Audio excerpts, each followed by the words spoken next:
Welcome to the NCAA Baseball Regionals presented by Capital One. We have reached the regional final at Jackie Robinson Stadium, the Los Angeles Regional. And the final we all expected, right? The 3-seed Cal Poly Mustangs, the Big West Tournament champs, and the West Coast Conference Tournament champs, the 4-seed, the St. Mary's Gales, who just eliminated the #1 team in the country, the UCLA Bruins. And earlier today, St. Mary's, they battled against UCLA. They trailed by a run in the bottom of the 9th, and a leadoff single by Tanner Griffith starting a rally. Ian Armstrong singled him in with 2 outs. And that tied the game at 5. And then in the bottom of the 10th, with Cody Kashimoto aboard, the winning hit, Makoa Sniffen. And the shocker, the #1 team is done. UCLA is out, and St. Mary's into our regional final against Cal Poly. And they need to win tonight to force a winner-take-all Game 7, if necessary, tomorrow here in Los Angeles. Along with Wes Clements and our ESPN crew, Roxy Bernstein with you, and the St. Mary's Gales, they've shocked the baseball world. Well, they really have. And when they beat them on Friday, everybody said across the country, well, the UCLA Bruins for sure are equipped to come through the loser's bracket and win this. And it looked like with 2 outs, the Bruins just might do that. The Gales says not so fast. We're going to beat the #1 overall seed in this tournament. And they did. They beat them twice in this regional. The #3 hitting team in the country, St. Mary's, they used the bats, and they were able to score against UCLA. And the Bruins don't give up runs. They're stingy, but it's the middle of that order when you look at the bats, Ian Armstrong and Makoa Sniffen leading the way. Well, there's no question about it. And you mentioned Ian Armstrong with the big game-tying hit in the 9th inning for the Gales. And he has come through for the Gales the entire year. And then Sniffen, of course, with the game-winning hit for the Gales. He led the Gales in hits this year, Roxy, so it really wasn't surprising that it was Sniffen who got the hit. Cal Poly's offense erupted. They were quiet even though they won the Big West Tournament in Irvine last weekend. They have exploded. They scored 14 runs last night. And the numbers that Cal Poly, all of a sudden, they're in the postseason. It's like they're playing with house money now. And they're just swinging freely, and Ryan Taman has been doing it all year. The Co-Big West Player of the Year has put up monster numbers for the Mustangs. Well, he came over from the Cal Bears baseball program, but to your point, Co-Player of the Year.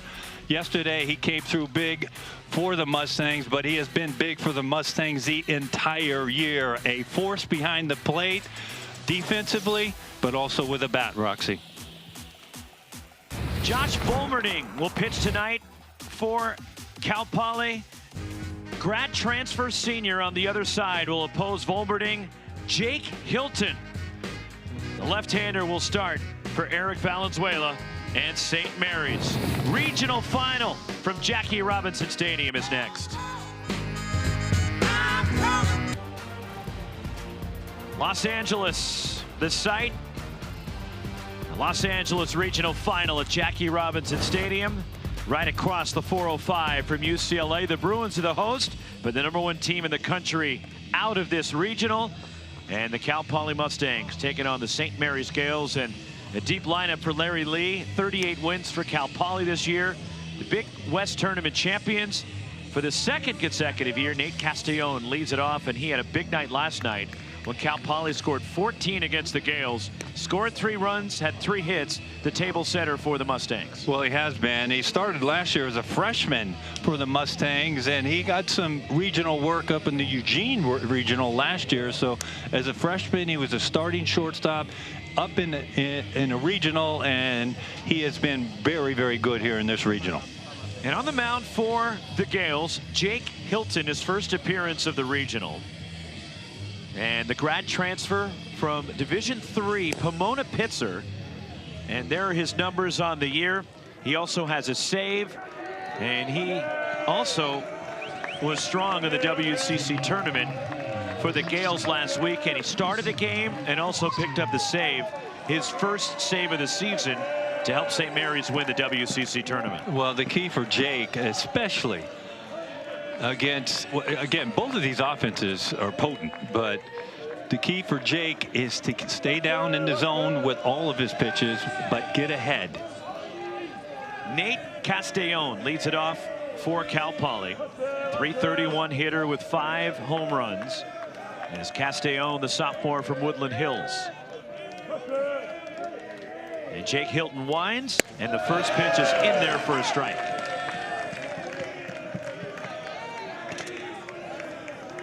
Oh and 1 on Castellón. There his numbers on the year. Jake Hilton.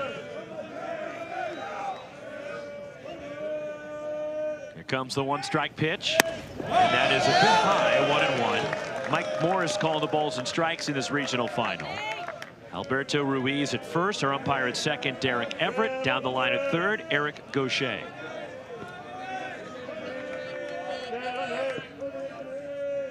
And you see Jake Hilton. That is a running conversation he will have. Well, now I don't feel lonely anymore. But it's a one-way conversation because he's not talking to anybody but himself. I thought I was the only one that did that.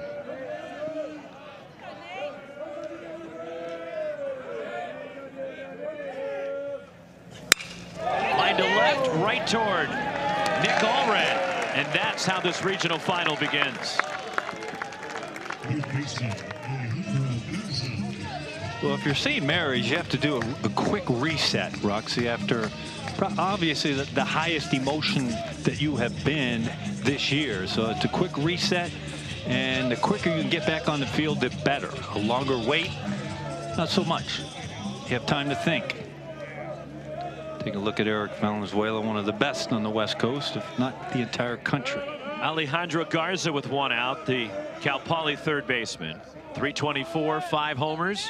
And Hilton with strike 1. Garza has the second most hits in Cal Poly history. He has 251 career hits. He is 1 behind Jimmy Allen for the all-time Mustangs hit record. Allen played at Cal Poly from 2011 through 14. Off the end of the bat, and that bloops into center, and a 1-out hit, and he is now tied for the Cal Poly all-time hits record.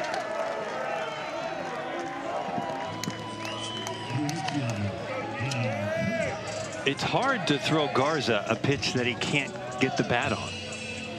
He just doesn't walk, makes a ton of contact.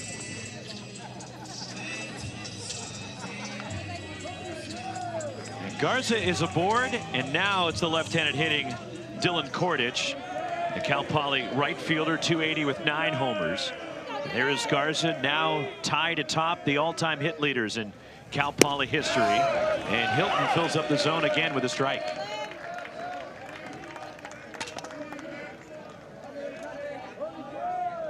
Hilton last pitched.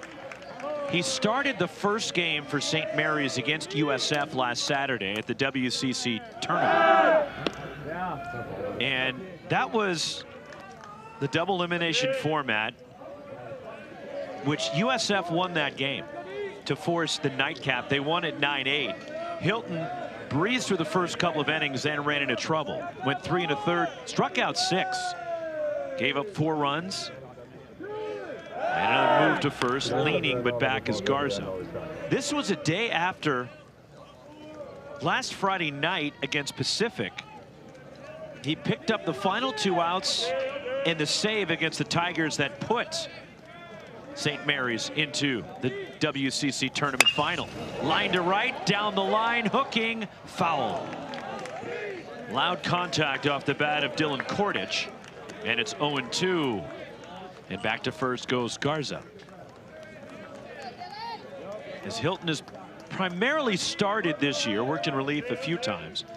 He had a 6-inning relief appearance against Gonzaga when he gave up just 1 run and 1 hit. And Gonzaga ran away with the WCC title. They won the league by 6.5 games.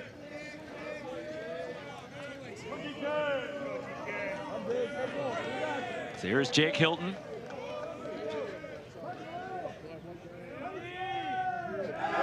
asked him if he ever gets anything back. Is he talking to the baseball? And he goes, no, I'm just talking to myself.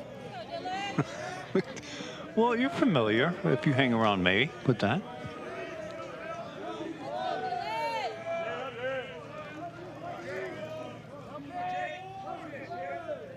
The pitch. And that's ball 1, 1-2 the count. And he has postseason experience, not just last weekend with St. Mary's, but a couple of years ago with Pomona Pitzer. Jake Hilton pitched in the Division III College World Series. So he has been on a big stage in the postseason previously. Another move to first and Garza back. 4 steals for Garza on the year. And Cal Poly, a team that just doesn't run much. First regional final for the Gales.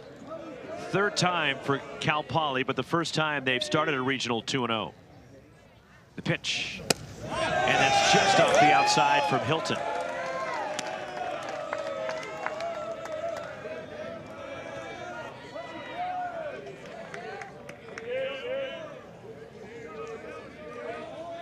Two balls, 2 strikes on Dylan Kordich. Hilton. The pitch. In the air to right, over toward the corner goes Diego Castellanos, and into foul ground, makes the catch on a long fly out, and just missing it was Dylan Kordich, and a long out, 2 away.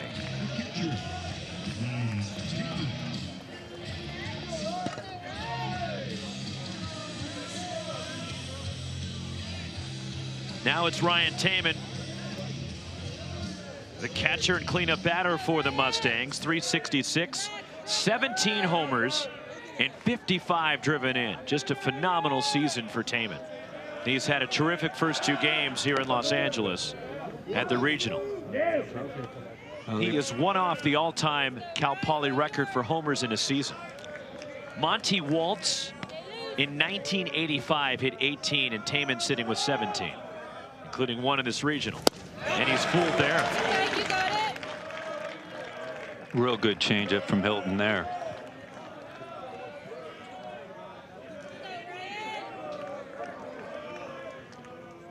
Alejandro Garza at first. The overshift on by St. Mary's. And the move to first by Hilton is the Gales defensively for Taman have 3 on the left side of the infield.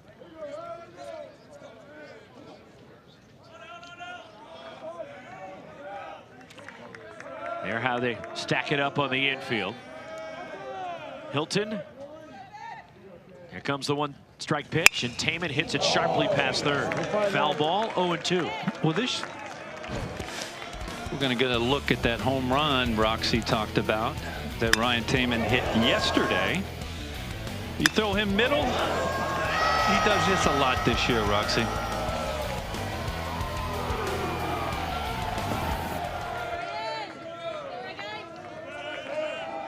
"17 homers for the Cal Poly catcher." Hilton again to first, and it's challenging for Makoa Sniffen at first base right now. He is staring right into the sun on those Hilton pickoff moves to first. Yeah, it was, I mean, challenging enough for me anyway, but when you throw in some sun.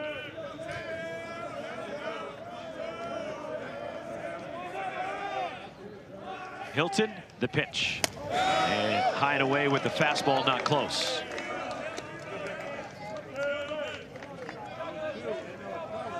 One and 2 on Taman. 2 years at Cal. And then Taman transferring close to home and going to Cal Poly.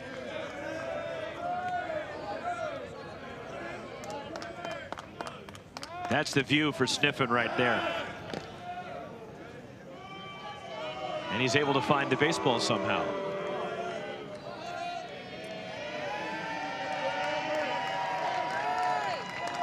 Hilton again set.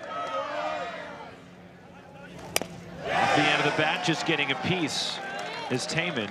And Hilton's also, you have to dial it down a little bit. You're amped up for a game like this, a regional final. And Hilton, affectionately a soft tossing lefty. And he throws probably below the hitting speed, at least what you're used to seeing. And you have to figure it out with him and your timing. Weak number, Hilton Fields. Hilton to first, and the stretch by Makoa Sniffen got him. Jake Hilton gives up one hit, keeps Cal Poly off the board. The Gales are coming to bat in the regional final. Nicely done defensively all the way around. Well, it was Jake Hilton, a little PFP, pitcher's fielding practice. We talked about the sun. Sniffing at first, said it's not that hard at all. Bottom of the first, coming.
Here come the St. Mary's Gales, who knocked out the #1 team in the country earlier today, UCLA, and the West Coast Conference Tournament champs, the two-time WCC tourney champs, with Diego Castellanos, a West Coast Conference record 38-game hitting streak, and an offense that is third in the country in batting.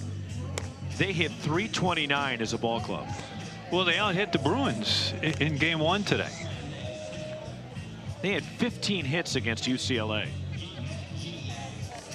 Lineup for Eric Valenzuela, and they will take on the lefty. Josh Volmerding makes the start. And the big lefty from Santa Rosa up in the north part of the Bay Area. And Volmerding has battled an injury this year. And the 6'4" lefty is 0-1, a 7.65 ERA. He has only thrown 20 innings, and he got a late start to the year. He aggravated a leg injury working out in the weight room, and that delayed the start of his season. And Volmerding has been stretched out, and he's probably going to max out at about 3 or 4 innings tonight. Well, he's very similar to Jake Hilton. Not a hard thrower. He needs to locate. Tanner Griffith leads it off, the catalyst for this St. Mary's offense. And it's ball 1. Griffith, .333 with 5 homers. And Griffith earlier today scored the tying run on the bottom of the 9th. He was 3 for 6 against UCLA in the first game. And he goes right back through the middle. And Tanner Griffith picks up right where he left off. And St. Mary's a leadoff single to center.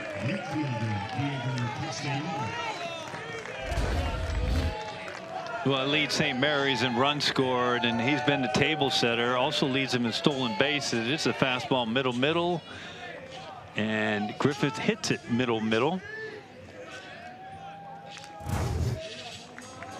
Leadoff base runner for the Gales, and now it's Diego Castellanos with that West Coast Conference record 38-game hitting streak. .383, 6 homers, 50 batted in. And he takes off the outside, ball 1. Castellanos had 2 hits against UCLA, drove in a run. He walked twice in the game, including once intentionally in the 10th inning when the Gales walked it off.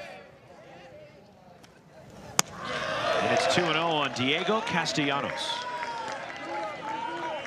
Well, when you're coming through the losers bracket like St. Mary's is, attrition takes a toll on your pitching staff. That said, because of how lethal their offense is, it allows them to offset it. Called strike. 2-1.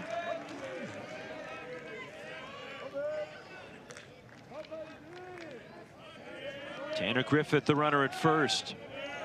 Eric Valenzuela and the Gales had to change sides of the field, moving to the third base dugout. They were the home team in the first game. They're the home team again. But they flipped sides of the field, and that sun right now is nasty for the right side. It is. Spiridonov is the first baseman for Cal Poly, and you just got to find the right angle. You might stand off the bag a little bit, might get down a little bit lower. And he is off the bag, and he almost had trouble with that one. Right, but I mean, literally, you're just going to have to move to figure out where you can see the ball.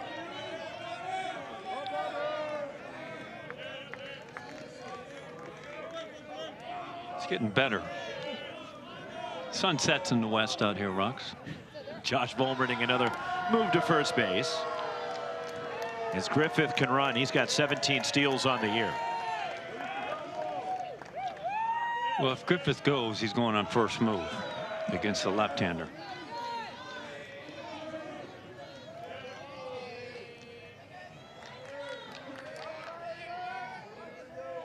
Josh Volmerding, another move to first.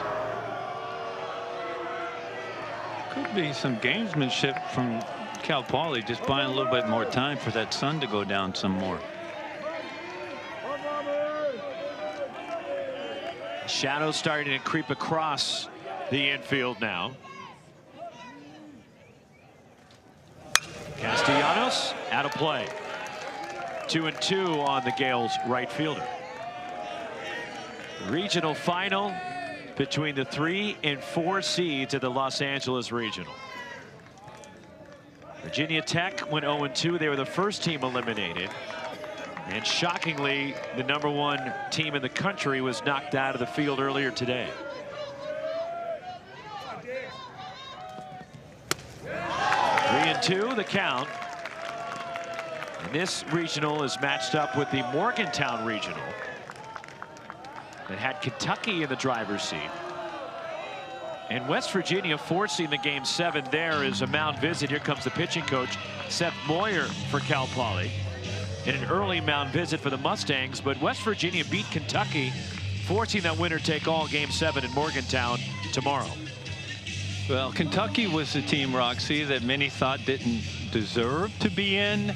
They've kind of validated why they've been in, but that is how it matches up in the Super. Now with UCLA out, if West Virginia wins the Morgantown Regional, they would host the Super. If Cal Poly wins and Kentucky wins, they're both 3 seeds. And it's my understanding that it would go to the best bid for the respective schools about hosting that Super Regional. If St. Mary's wins this regional, they're on the road no matter what.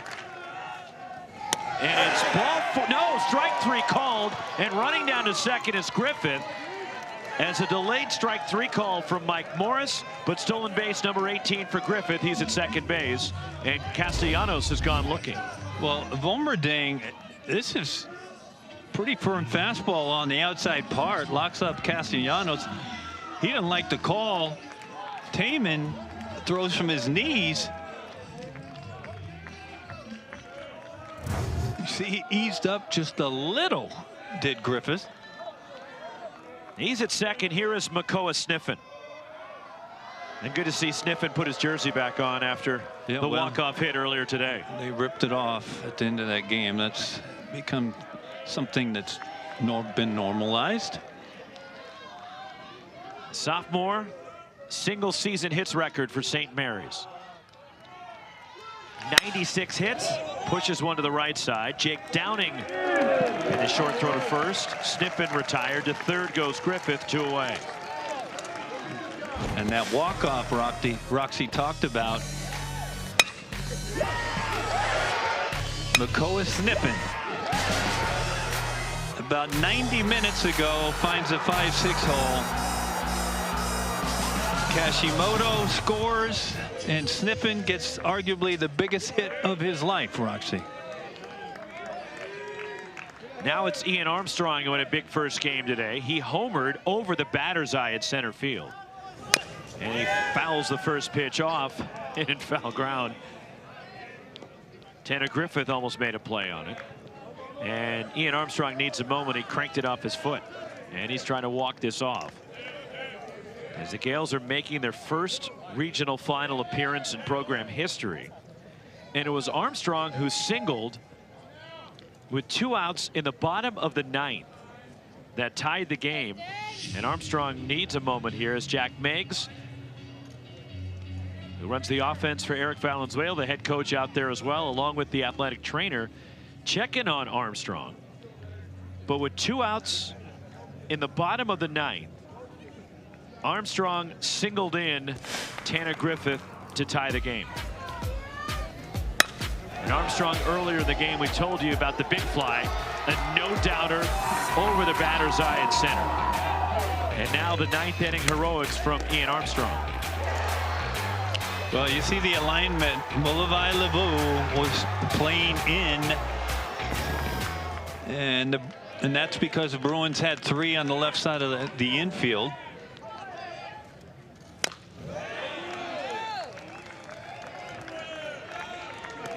And he skipped it over LeFou into right field, and that tied the game for St. Mary's. And I have no problem with shifts if it's warranted, but for me, if you're going to shift somebody like that, you base it off of who your pitcher is.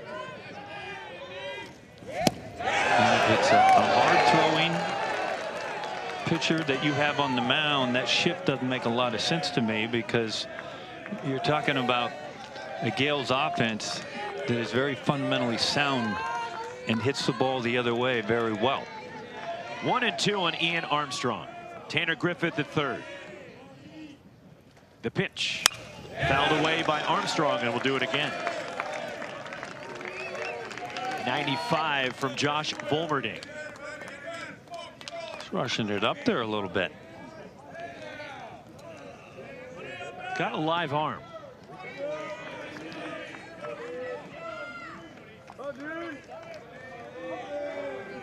One and two. Here it comes. And it's just low to Armstrong. And it's 2-2 on the St. Mary's catcher here.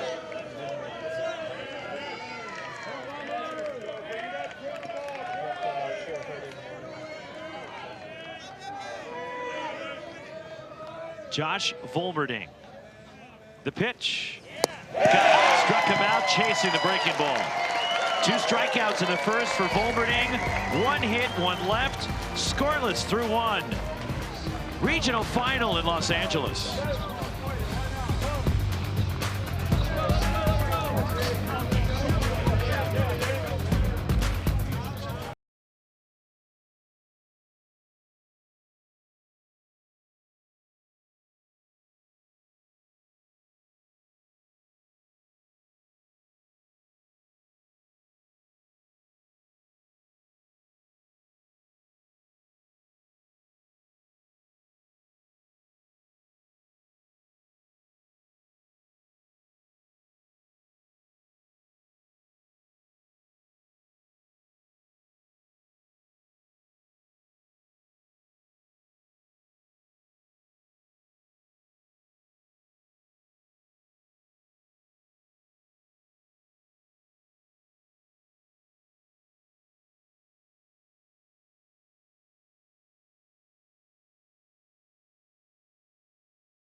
On to the second we go, scoreless in our regional final. Game 6 of the Los Angeles Regional. Cal Poly and St. Mary's. Jake Hilton on the mound. And there's Dad. Scott sitting in the stands here. at Jackie Robinson Stadium. I wonder if Scott talks to himself like Jake does on the mound.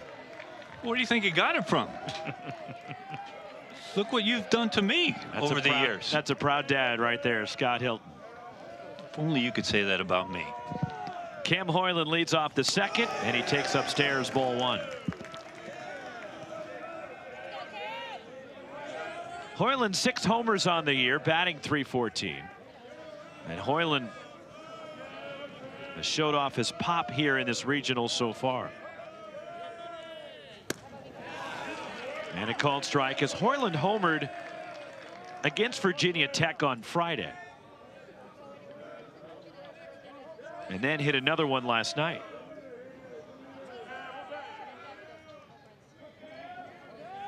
One. Topped. Makoa Sniffen tries to short hop it, and it kicks up into the air. And a leadoff base runner for the Mustangs to open up the second.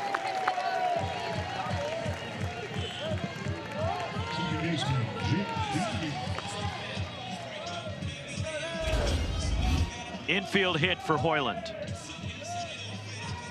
Get a look at this. This right here is a ball that I'm sure Sniffen probably regrets playing it that way, because first base is the only position on the field where you literally can body a ball, knock it down, and get it out at the bag. There's no reason to try to run through that ball. Now it's Jake Downing. And Hilton delivers inside ball one.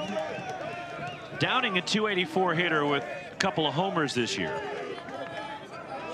A sophomore from Redwood City, California. We mentioned it last night, but it bears repeating, the connection to the Gales for Downing and his former teammates in high school. Had a play by Downing, but the catcher Ian Armstrong, same graduating class from Serra High School in San Mateo as Jake Downing. Ian Josephson, the third baseman for St. Mary's, a year behind him, but they played together, a freshman for St. Mary's. And then Sam Kretsch, who started the first game today for the Gales, same graduating class as Downing, a sophomore for St. Mary's. 2-1.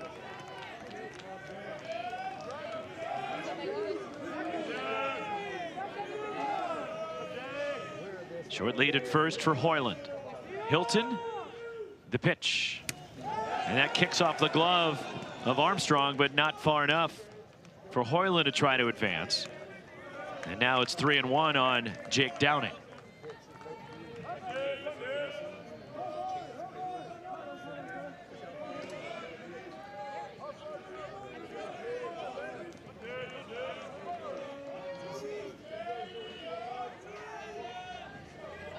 Jake Hilton.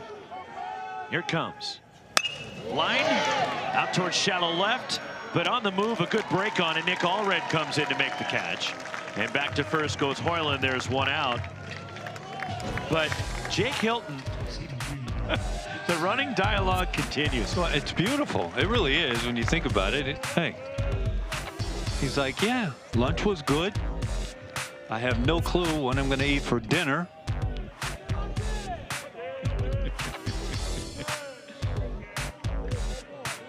Maybe some Big Mac. Change up high to Casey Murray Jr. for ball one, a .316 hitter with 5 batted in. Or 5 homers, I should say. And Scott Hilton, his phone's probably blowing up.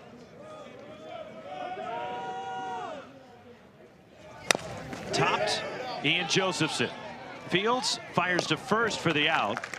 As Cam Hoyland goes to second, there are 2 away. You think he learned it from Dad, talking to himself out there on the mound? Well, look at all the habits that I picked up from you, and that's just normal. I mean, you've been my dad for 12 years. I've picked up a lot of habits from you. Well, it scared the heck out of Tito Francona when I popped into Terry's office a few weeks ago when I had a Reds game.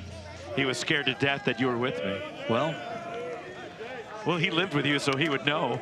Well, I'll just leave it there, and so would I, just so you know. So would I know. Here is Gavin Spiridonov, and he takes ball one from Jake Hilton. 291, 3 homers.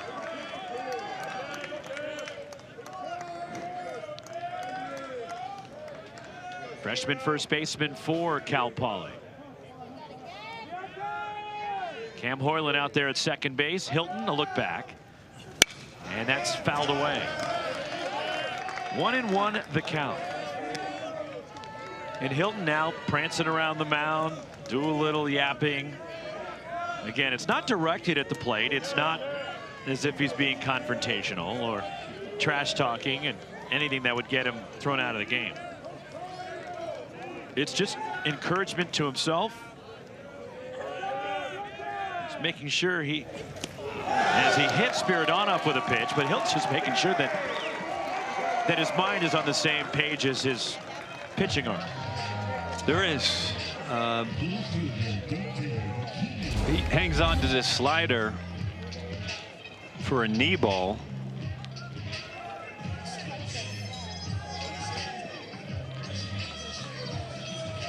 He's just talking to himself, saying, why did I do that? Why did I hit him?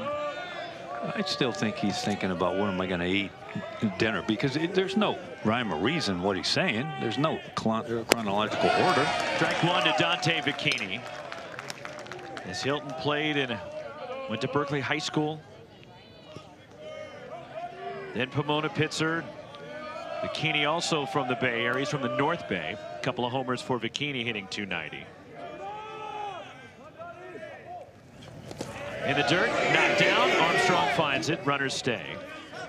But Hilton played for a really good travel ball program in the Bay Area called the East Bay Cyclones.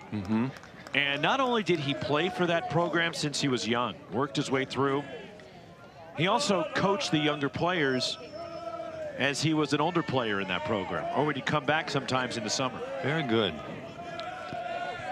Grew up in that program, coaching the program.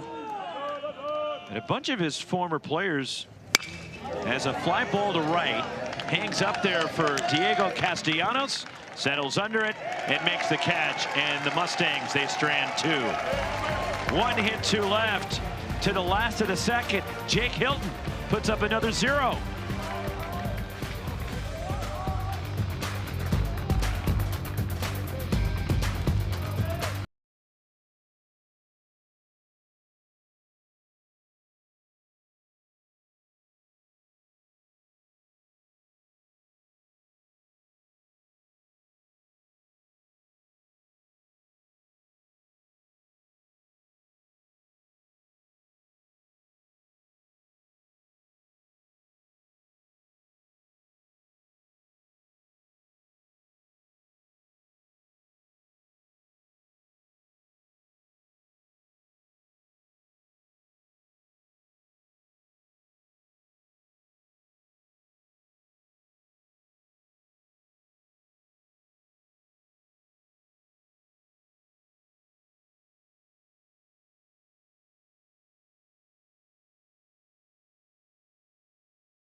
Our Sunday headlines for day 3 of the Regionals and NCAA Baseball Championship. How about the Troy Trojans forcing a Game 7 against Florida as Troy hit 5 homers earlier today.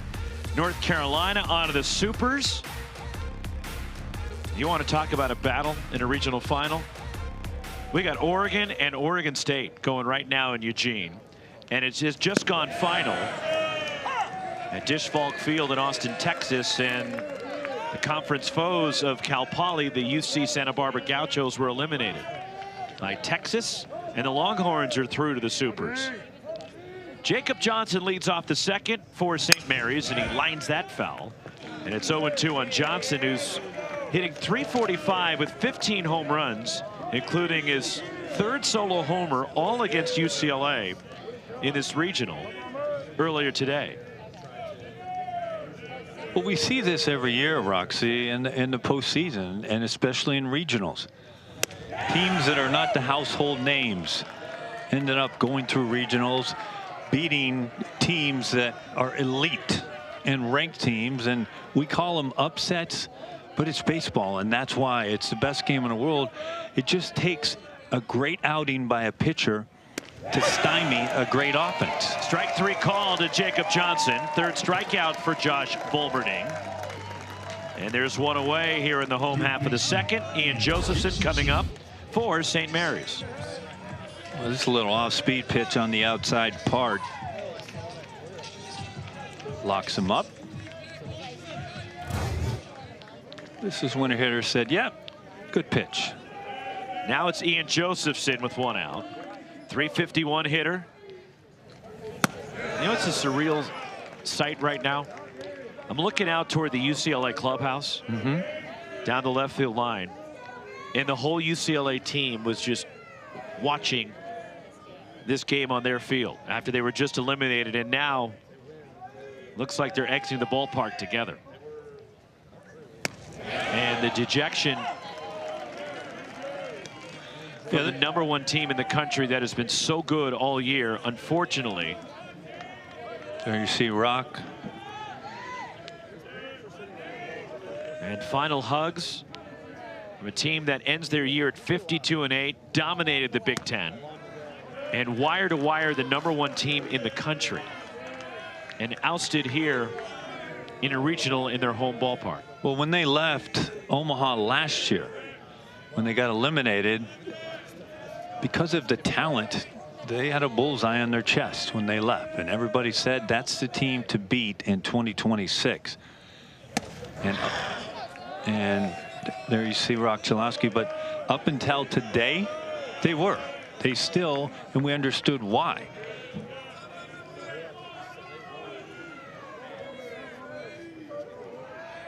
And the emotions from a team that had sights on Omaha. Called strike to Ian Josephson. And when you think about the Bruins, this is the first time they had won 78 games straight when leading after the 8th inning. Did have the Bruins. Of course, that goes over 2 seasons, but reaching for it, out of play from Ian Josephson. We'll do it again. But it's hard to say, and again, I don't want to speak for them, but their goal was to go back to Omaha. That's all they were thinking and about. Bring back the Natty. And after getting to the College World Series last year, winning a game, but then losing their next 2.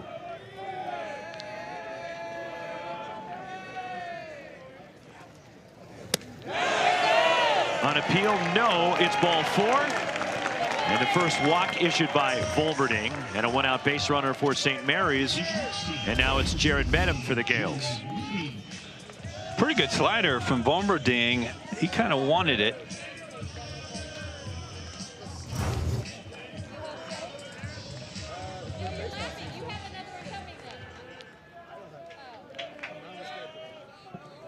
The 3rd time that UCLA has been the #1 national seed, and all 3 times their run ended prior to Omaha. Grounded foul by Jared Medham, well, 316 hitter. 2019, the Bruins, it was very, very similar. A Bruin team that led the country in pitching, a Bruin team that was #1 a majority of the season. They did in that year win their regional, but lost the Super to the Michigan Wolverines. Short lead at first for Josephson, and a called strike to Medham, and it's 0-2. But you know what I think? I think the baseball national championship is the hardest national championship to win in college sports. So many things have to go right. Line right center. Jared Medham toward the alleyway. And that gets past the diving Casey Murray Jr. having to hold up. Now Ian Josephson being waved around third. Throw to the plate. Offline. St. Mary's on the board. They strike first.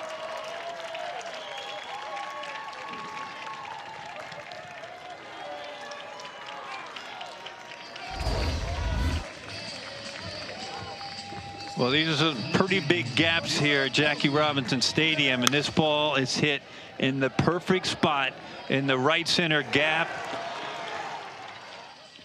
The runner, the base runner, there you see it. He picks up the ball, realizes it's going to be in the gap, and from right now, he knows he's going to be sent home. Well, he hesitated a little bit.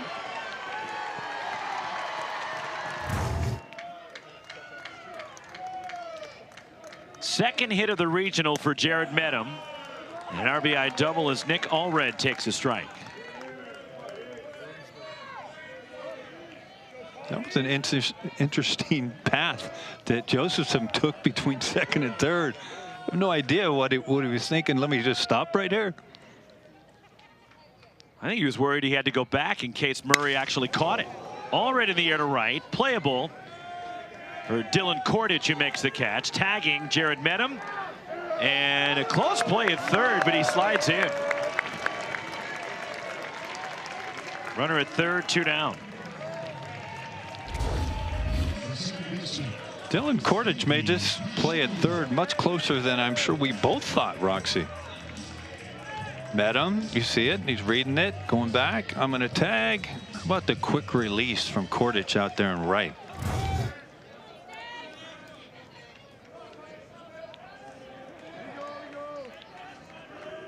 Cody Kashimoto batting from the right side, the switch hitter against the lefty Volmerding, and it's ball 1. Kashimoto, a .274 hitter. He started the rally with 1 out and nobody on in the bottom of the 10th. Earlier against UCLA, singled, then went to second on a ground out, and then scored the winning run on Makoa Sniffen's single to left. The 1-0 pitch, and that is a called strike to Kashimoto. But 78 games in a row, UCLA, when leading after 8, had 1.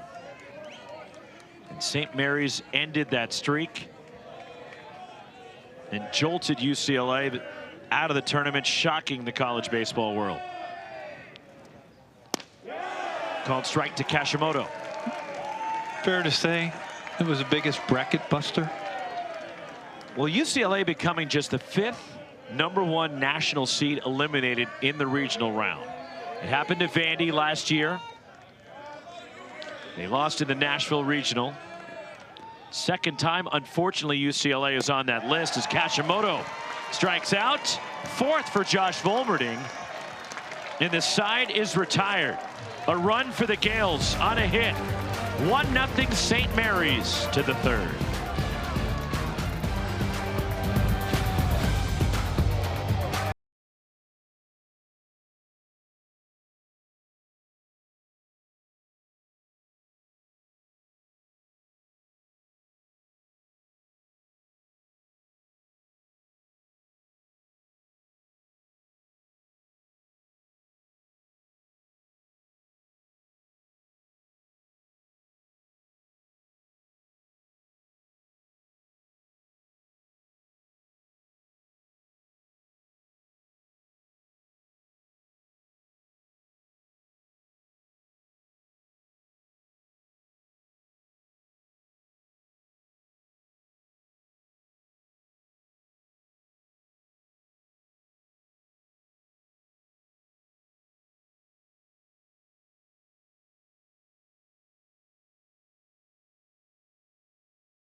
The Los Angeles Regional in the final. It's the 3-seed Mustangs, the 4-seed Gales. Just like we drew it up. Well, that's why we never fill out brackets, Roxy, in anything. Top 2 seeds out, including the #1 team in the country. Top of the order for Cal Poly against Jake Hilton in the 3rd.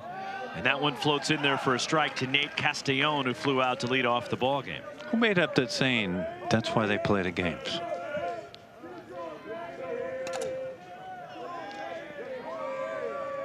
You got it?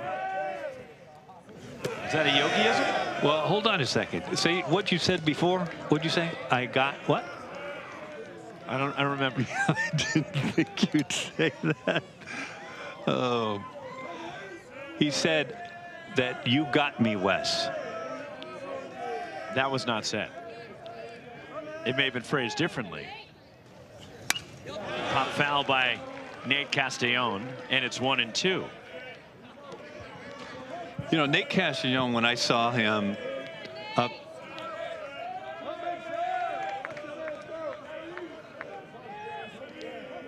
That's why they play the games. Do you know the origin, Wes, or were you just putting that out there to see if I knew? Well, fouled away by Castellón. You're basically my guardian away from my house, and so I ask you these type of questions. According to the Google machine. Yes. It's our colleague, the legendary Chris Berman, that said that. Are you kidding me? Boomer. Over the mound, tough play. Jared Medham on the move, guns to first, got him by a close play. Bang, bang at first. And Jared Medham, shortstop, covering some ground, one gone. Well, there's a reason why they put super athletic players at shortstop, and Medham shows us why.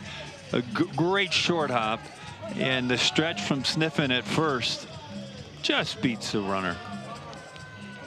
I have a Boomer story, believe it or not. Here is Alejandro Garza, who singled in the first, now tied for the all-time hits leader in Cal Poly history. So when I had signed to play pro ball, in the offseason you come back, and we're not making any money in the minor leagues. You get, I mean, that was our first year, so it's literally you're making peanuts. So you want an off-season job. And I lived here. Ground ball. Ian Josephson handles it at third, fires it across, 2 outs. And I lived here in Southern California with my mom, and so I ended up working for security at the, believe it or not, the Super Bowl. The Giants were playing. This was with LT. The Giants were playing the Denver Broncos. So you were bull from night court. You know, can I finish this story, please? I mean, my goodness, Father. Now, I happen to be working one of the parking gates. It's called strike to Dylan Kordich. 2 outs here in the top of the 3rd. And I happen to see somebody in a car saying, "Ma'am, I work for ESPN. Ma'am, I work for ESPN." And she wasn't buying it. And I walked over and said, "That is Chris Berman. He is the voice of ESPN." And Boomer said, "I told you, ma'am." And I guilted her into letting him drive through. The 1-1. And the dirt from Hilton, who slipped on that delivery. So you helped Chris Berman. I did, kind of like I help you, but you're never appreciative. He was. He was. He said thank you as he drove past you, right? He did. Well, and there you go. Without me, he could not have gone all the way. The 2-1. Good pitch from Hilton for a strike. 2-2 is Kordich, a long foul out in the first. He is 0 for 1. Now with 2 strikes, the Gales throw the overshift on. They were playing it more straight up, but the shortstop Medham now swung around to the right of second base with 2 strikes on Kordich. The pitch. And a ball topped. Cody Kashimoto fields, throws, and a 1-2-3 inning for Jake Hilton. We're going to the bottom of the 3rd. Top of the order for the Gales.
Los Angeles Regional Final.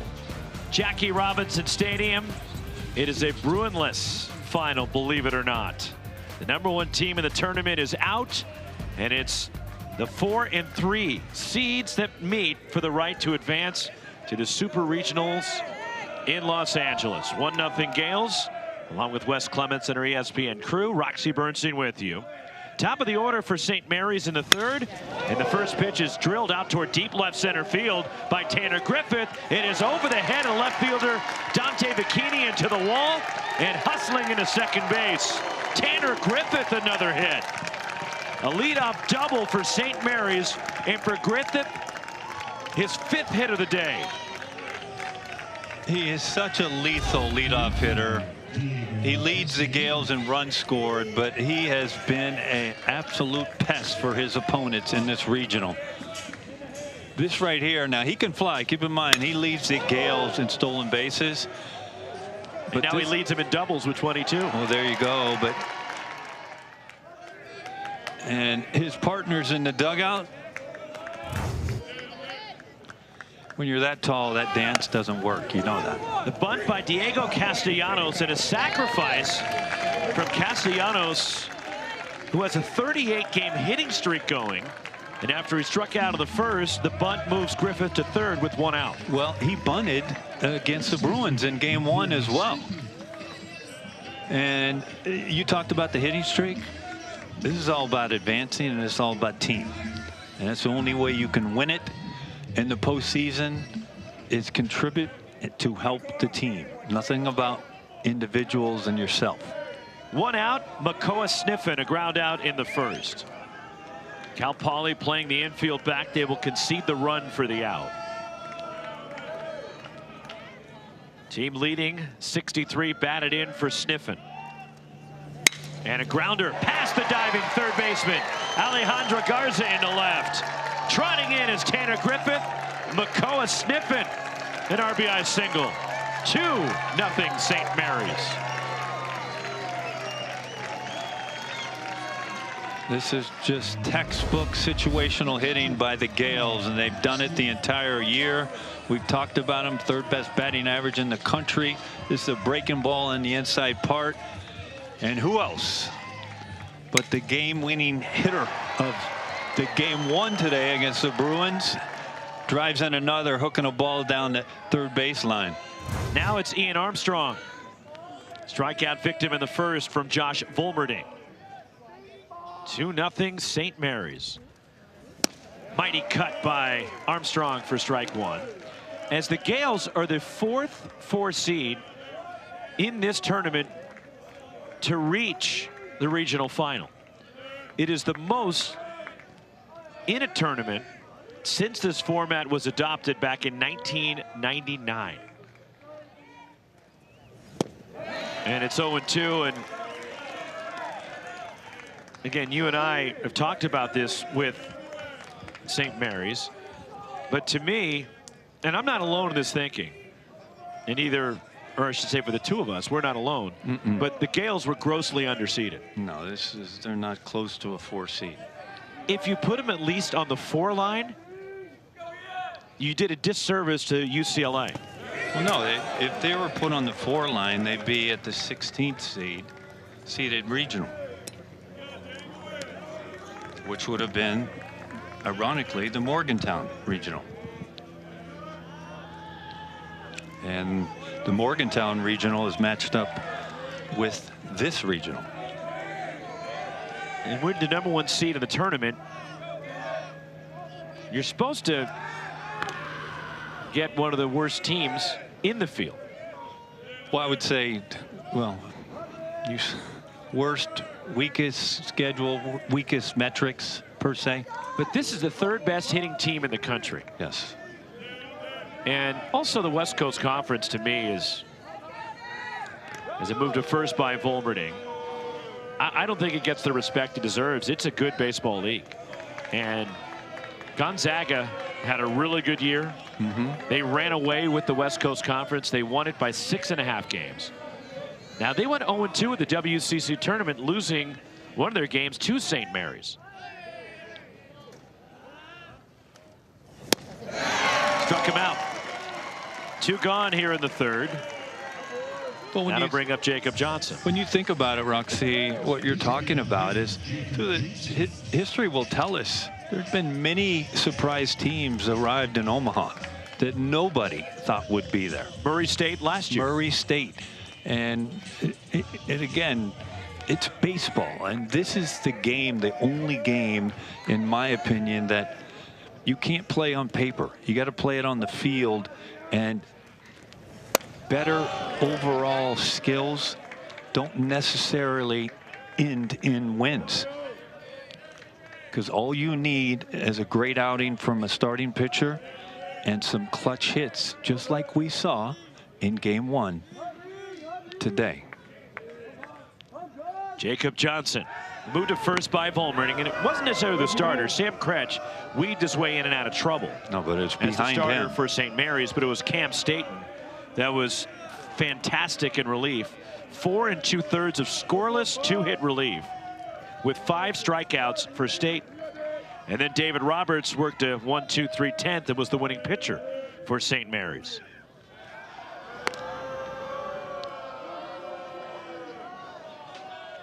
But St. Mary's, who won the West Coast Conference tournament last year, won their first game in the NCAA tournament when they beat the #8 national seed Oregon State up in Corvallis last year.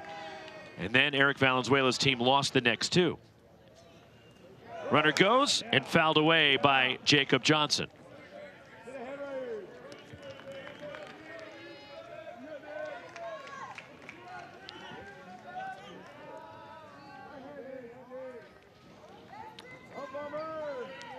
St. Mary's with 2 wins over UCLA in this regional. And they were trounced by Cal Poly last night. And the Gales need to win to force a game tomorrow. In the air, shallow right, racing in. Here comes Dylan Kordich, and he makes a catch on the move. Side retired. A run, 2 hits. We're through 3. St. Mary's 2. Cal Poly nothing.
the Los Angeles Regional will match up with the Morgantown Regional, and they will need a Game 7 in Morgantown tomorrow between the 3-seed Kentucky Wildcats and Nick Mingione's team taking on West Virginia, the number 16 national seed. And a Game 7, the if necessary game, will be played. Top of the fourth, 2-0 St. Mary's. Ryan Taman takes a strike from Jake Hilton leading off the fourth. And the Big 12 champs, Kansas, just moved into the Supers, winning the Lawrence Regional. They beat Arkansas 13-10, Rock Chalk Jayhawk. Well, how about the first ever regional that can't? The first. I'm sorry. Thank you. I'm sorry, Dad. The first regional that Kansas have ever hosted. Who's got a better record than them in regionals? In the air to right, slicing toward the corner. Diego Castellanos going back, and he makes the catch over near the side fence on the warning track down there.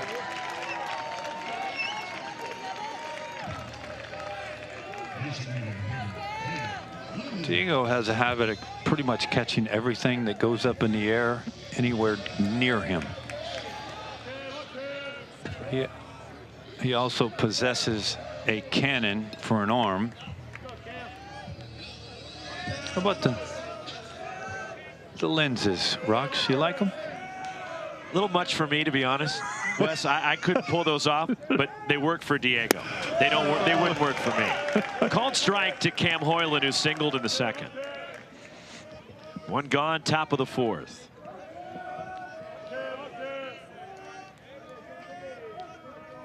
Jake Hilton, the pitch. And it's 0-2 on Hoyland. And Jake Hilton filling up the strike zone.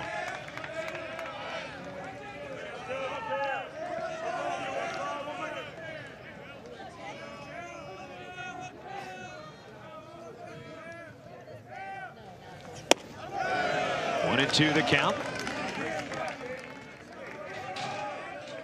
And Hilton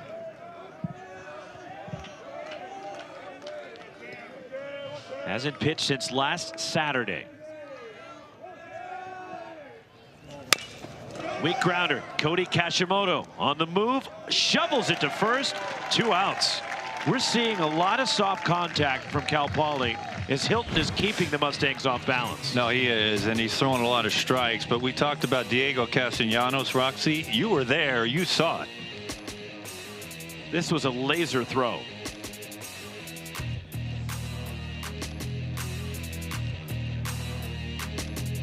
As impressive a throw as you're going to see, considering the moment.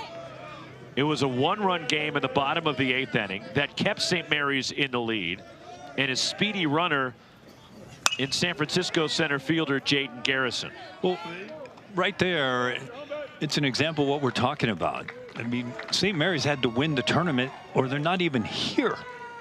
They're not even here. And they were shut down in the first game of that tournament when they were playing Pepperdine. The Waves had a 3-hit shutout going into the 8th. And then this powerful offense erupted. And they scored 9 times. 9 times? In the 8th. Come on, you know the movie. Right? No, well, actually, you're asking Come on, me. Wes. Ferris Bueller's Day Off? Negative. They scored 9 runs, sending 14 to the plate in the 8th inning. And they called strike to Jake Downing. And they beat Pepperdine 9-2. And they stayed in the winner's bracket after they beat the Waves.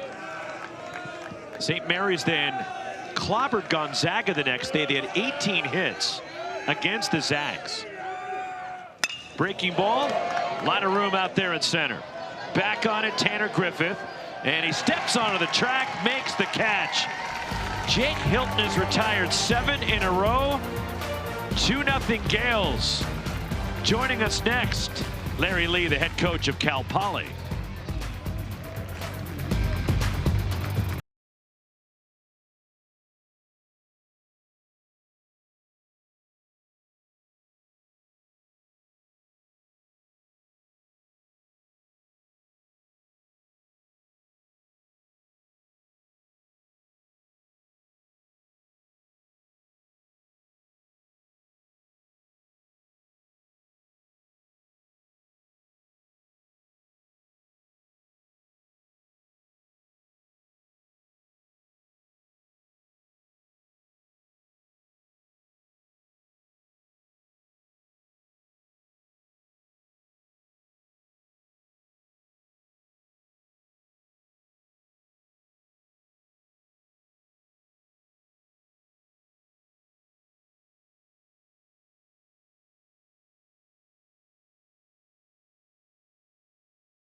We go to the home half of the fourth inning. 2-0 St. Mary's leads Cal Poly with Wes Clements and our ESPN crew.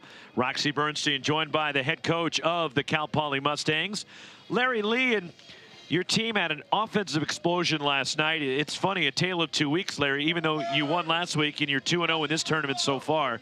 But you're going about it a different way. Is the versatility of your team, how key is that for your success this year?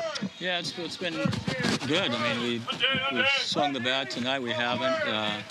Just keeping us off balance. We haven't had a hard hit ball yet. Soft left-hander. So we just need to do a better job of adjusting. It's getting a little late into the game, though, to be doing that second time around. Well, Larry, does Josh Fulmerding, he hasn't been out there a long time, but does he have a pitch limit tonight? Probably not. He's probably 80 to 100. He's been back for 3.5, 4 weeks. Hurt his knee early on in the season and sat for a couple months. So we just need to keep this ball game close and see if we can do something offensively. Okay, one more question, Larry, if I can. Because you have the luxury, per se, if you lose tonight and you'll play another game tomorrow night, do you handle your pitching staff differently, or you just go for it right now? Yeah, it depends on the score. It depends on, we think we can win this ball game, then we try to go at it. If not, we probably go to somebody else, and you know, we need to eat up some innings tomorrow. Appreciate it, Larry. Thanks for joining us. Thank you. Larry Lee, the head coach of Cal Poly. 1-2, and Ian Josephson leading off the home half of the fourth. And the first time the Mustangs have been 2-0 in a regional. Third time in a regional final for Cal Poly, their 5th NCAA tournament appearance. And the previous 2 times, they were 1-1 after 2 games and then had to win to get to the regional final.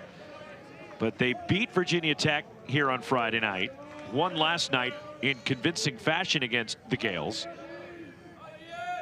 and are the 2-0 team in this regional final. To the right side and a high bounce, Jake Downing, and he throws out his high school teammate Ian Josephson. 1 out.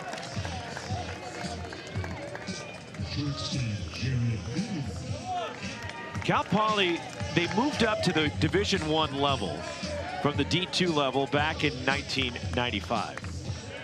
And Larry Lee's taken him to the NCAA tournament 5 times. Back-to-back in the NCAA tournament as they won the initial Big West tournament last year, which was in Fullerton, and they went to the Eugene Regional, and they made the regional final. Well, Larry Lee has the most wins as a head coach in the Big West Conference all time. 9 seasons out of 24 with 35 or more wins. 19 top 4 finishes.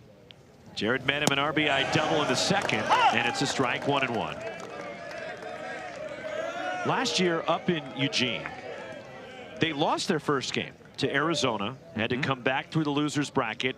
They played the home team, Oregon, and eliminated the Ducks on day 2 of the Eugene Regional at PK Park. And then, as a called strike to Medham, it's 1-2. Beat Utah Valley to get to the regional final, where they lost to Arizona. The Wildcats, it was home run derby for Arizona in that regional last year. It was, and if you haven't been to PK Park, at times the wind is just nonstop blowing out.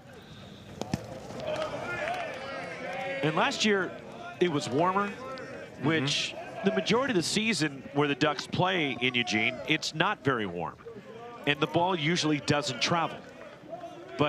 And it is a smaller ballpark, and it played extremely small that weekend because it was warm, and as you pointed out, the wind was pushing it out. Just howling. And when we say literally a fly ball was going out, it was. 2-2. Got it. 6th strikeout for Josh Fulmerding. 2 outs.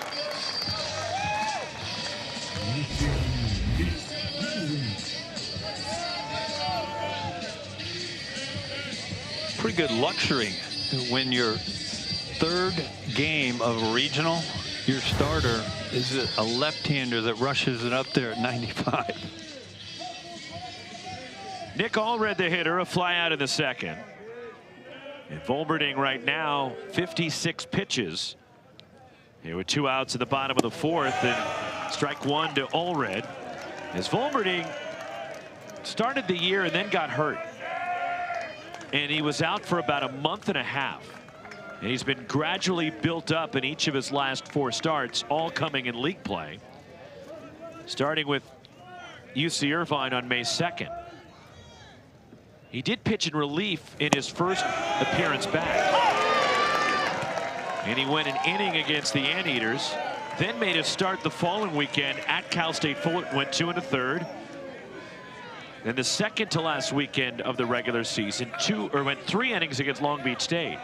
And then he pitched last weekend at the Big West tournament, and he went 4 innings, giving up 4 runs in a UC San Diego win over Cal Poly. As Volberding, that's his only decision of the year, was the loss to the Tritons. But then Cal Poly came back and beat UC San Diego to win the Big West tournament title. But the knee injury, which he had prior to the season, and then re-injured it at Hawaii. The 0-2. And it's ball 1 to Nick Allred. You mentioned that matchup up at PK Park at the Eugene Regional, Oregon and Oregon State. Who do you think's got the home field advantage there? You know the Beavers fans travel. And they were going to find a way into PK Park. They're going to find a way. 1-2 on Allred. The pitch. 2-2 the count. And it wouldn't shock me if I saw like people with Winnebagos parked behind the wall and chairs on top of it. Of course. Maybe they paid to look the fire marshal to look the other way, let more people in. Because they could just keep selling tickets. That was probably the toughest regional ticket to get, considering at Oregon, Oregon State, and Washington State. The Pac-12 Invitational. The committee had an option, and they could have seated Washington State as a 4 and put Arizona State in there as a 3, and then you would have had the former Pac-12 regional. There's 6 former Pac-12 teams in the field. With Arizona State, you mentioned them, but USC is in the field. And of course, UCLA. Allred sends one out to center. Back on it is Casey Murray Jr. Reaches the edge of the warning track, then comes in. And the side is retired. 1, 2, 3 go the Gales. We're through 4. 2-0 St. Mary's. Bottom of the order for Cal Poly.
Well, our Sunday headlines, day 3, the regionals and the NCAA tournament. And Texas, their 14th Super Regional appearance as they dispatched UC Santa Barbara in the Austin Regional. And Kansas will go to their first Super Regional in program history.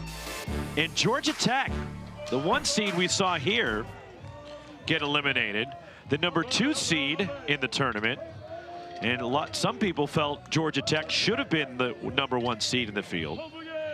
But now they're pushed to a Game 7 by Oklahoma. The number 1 hitting team in the country, by the way, Georgia Tech. Bottom of the order for the Mustangs against Jake Hilton in the 5th. And ball 1 to Casey Murray Jr., who grounded out in the 2nd. It was an interesting seeding for Dan Fitzgerald's Kansas Jayhawks, Roxy, and that they won a Power 5 conference. They won the Big 12. They 21 wins in that conference. And West Virginia is right behind them with 20. They're a 15th seed.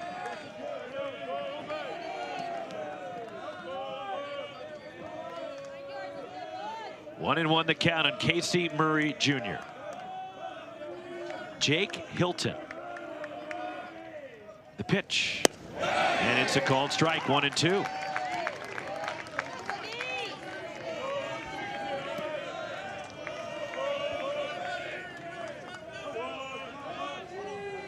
And if you missed it earlier, as time is called, there's something loose around home plate, and it's chucked away by Mike Morris, our plate umpire. But a starting pitcher that likes to have a running conversation with himself. Well, that's the first time he's had a conversation with somebody else right there. That was the plate umpire. Other than his catcher. Correct. Murray lines it to left, and a single. And a start for Cal Poly in the 5th as Casey Murray Jr. singles.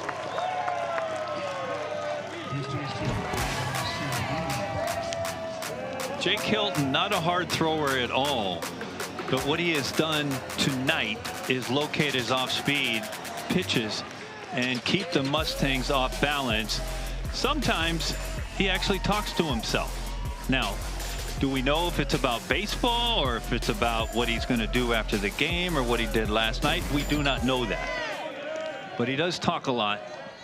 No, it's about baseball and his performance. I've talked to him about it before.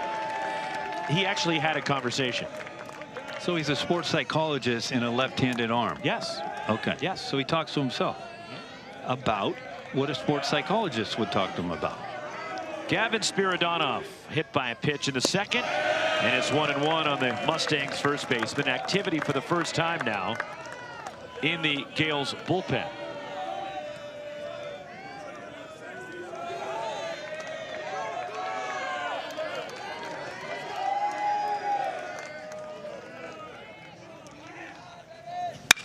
The other way, diving stop, Makoa Sniffen took a look, had no play at second, gets the out at first. What a play by Sniffen at first base. If he doesn't knock this ball down and catch his ball, the Mustangs are set up 1st and 3rd, no outs. First baseman never get the credit, Rocks. Nice diving stop. Why is that? I have no reason for that.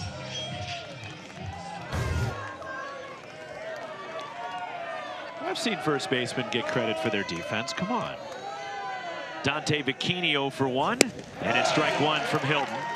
And JT Snow won 6 Gold Gloves. Well, we can talk about Keith Hernandez was a great defensive first baseman. And Albert Pujols. I mean, as great of a hitter as he was a tremendous first baseman. But there are many. Off the outside, 1-1. But it's a position over the years that, ironically, is for players that don't have a position, right? They say, well, just throw them at first. Anybody can play there.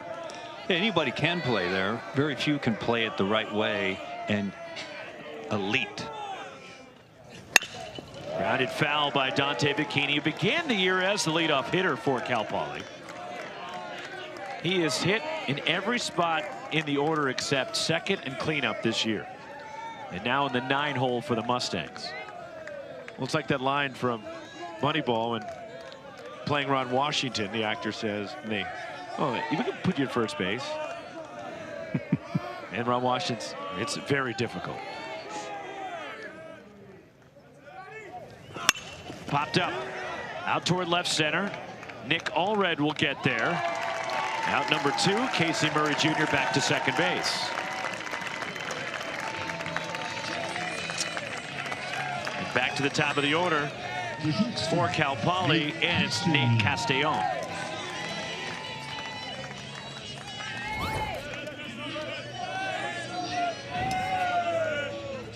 Go for 2, Castellon, a fly out and a ground out.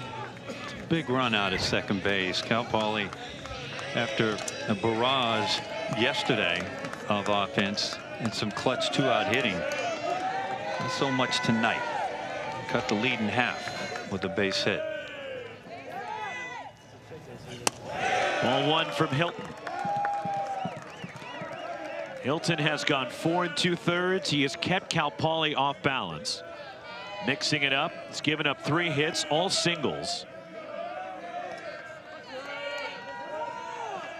No walks, no strikeouts, but he has hit a batter.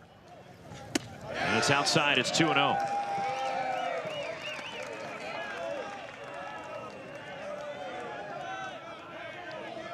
Well, Hilton already has done a great job for Eric Valenzuela. He's at minimum giving him 4 2/3. Line to left, and that'll put Cal Poly on the board. Casey Murray Jr. flying home. The throw to the plate gets away from the catcher Armstrong, and it's picked up by Hilton behind the plate.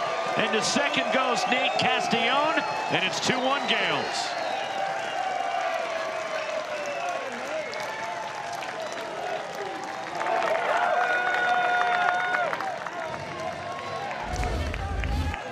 Well, this falls under, if you're playing the outfield, knowing your runner at second base and the speed. And with Casey Murray Jr. being the runner at second base, Nick Allred has no other place to throw this except second base. And because he throws to the dish, the batter runner, Castellon, as we get a look at Murray Jr., he's going to score easy on this. When Allred throws this ball to the dish, batter runner Nate Castellon reads it and ends up on second base. And now the Mustangs are a base hit away from tying this game. RBI single for Castellon. He takes second on the throwing error by Nick Allred in left. And now it's Alejandro Garza after a mound visit from Eric Valenzuela.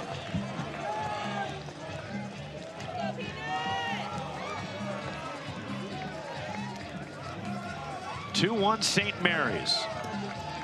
Garza singled in the first and a ground out in the third.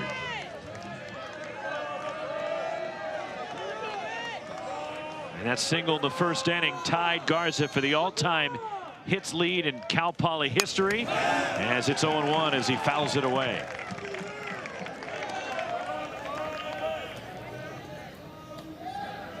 David Roberts, who was the winning pitcher earlier today, up in the Gales bullpen. That's what happens in regionals.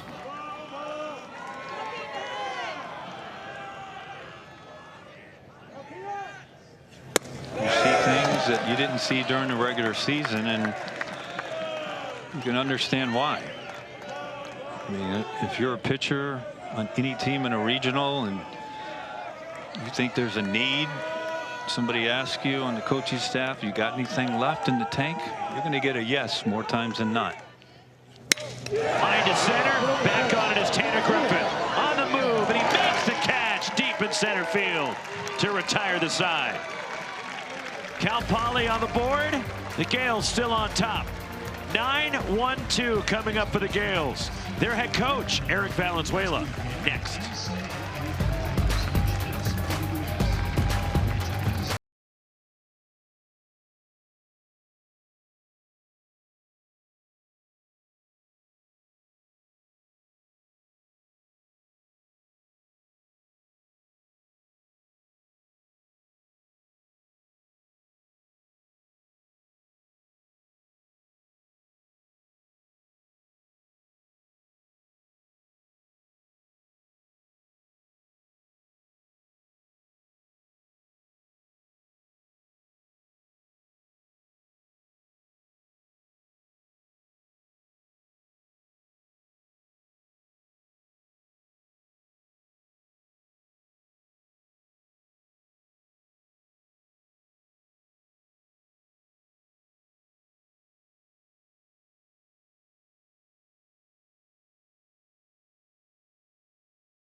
2-1 St. Mary's in this regional final.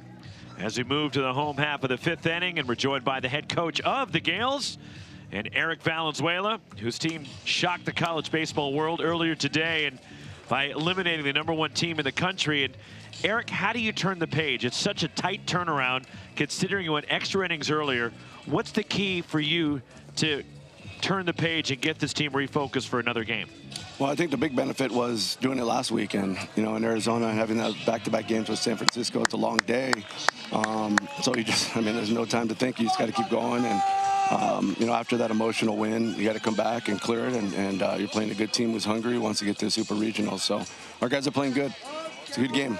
Well, Eval, how about the effort Jake Hilton has given you? 5 innings already, and as you know, the attrition in regionals is a big part of it. But when you get 5 innings already from Hilton, got to be a plus. Big time, absolutely. And there's a lot of experience there. You know, he played at Pomona Pitzer, played in the World Series, and he's pitching big games. I mean, none bigger than this, but you know, he has a lot of experience. He's an older guy, and proud of him thus far.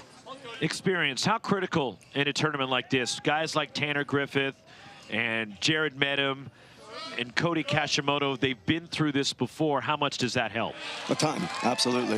You know, I said that coming in was, you know, going to Oregon State last year and playing in that environment, you know, has prepared a lot of our guys that have played there. And then, you know, the young guys coming in or the new guys hearing the stories and things, I think it's just it's a great expectation to come in and you know, these guys aren't scared at all. Eric, appreciate the time. Thank you. Thanks, guys. Eric Valenzuela as Cody Kashimoto pushes one to the right side. Jake Downing at second base handles it. 1 gone here in the last of the 5th as Josh Volberning has retired. 6 in a row for the Mustangs. Top of the order now, and Tanner Griffith. He is 2 for 2, single, double, run scored, stolen a base. And a huge day for Tanner Griffith. Well, he's an elite leadoff hitter. By the way, you see all those stickers on the helmet. And there's a reason for those. We're listening. Those are not just your run-of-the-mill, okay, sticker, you did something well. Those are Mike Tyson stickers. Be real. Eric Valenzuela, huge boxing guy. His twin son's a liner to right. Tanner Griffith with another hit for the Gales. Into the corner, he might have a chance for 3. Griffith flying around second. On his way to third. He'll get there diving in. And a 1-out triple for Tanner Griffith.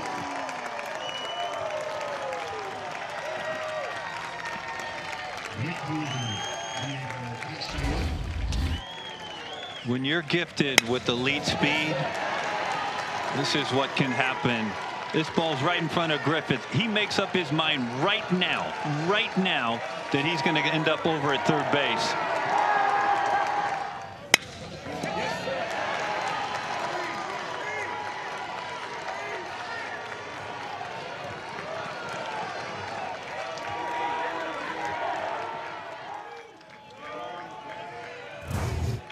Fifth triple of the year for Griffith. He's at third, 1 out. Campoli pulls the infield up for Diego Castellanos. And it's strike 1 from Volberning. Griffith just keeps swinging the bat.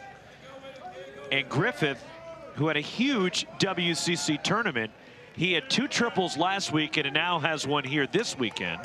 And you see those Tyson stickers on the top of the helmet there. And Eric Valenzuela's dad is a boxing coach and teacher down here in Southern California.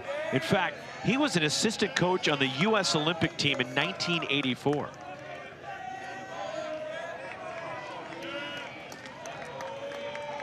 And his twin sons are outstanding amateur boxers up in the Bay Area.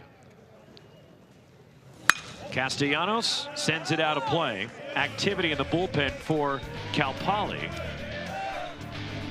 And these were the t-shirts on workout day they were wearing. Be real and the Mike Tyson mentality.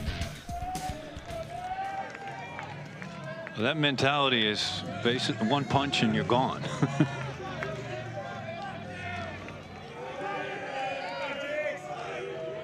But he wants his team always attacking. 2-2 on Castellanos. Brady Estes The freshman lefty is up in the bullpen for the Mustangs. Jake Downing at second base for the Mustangs. He's not playing in. He's playing at a depth. It's a hard decision for a base runner. And Griffith can fly at third base. And it's off the corner. Full count on Castellanos. This would be a big response by the Gales to get that run right back. Well, absolutely.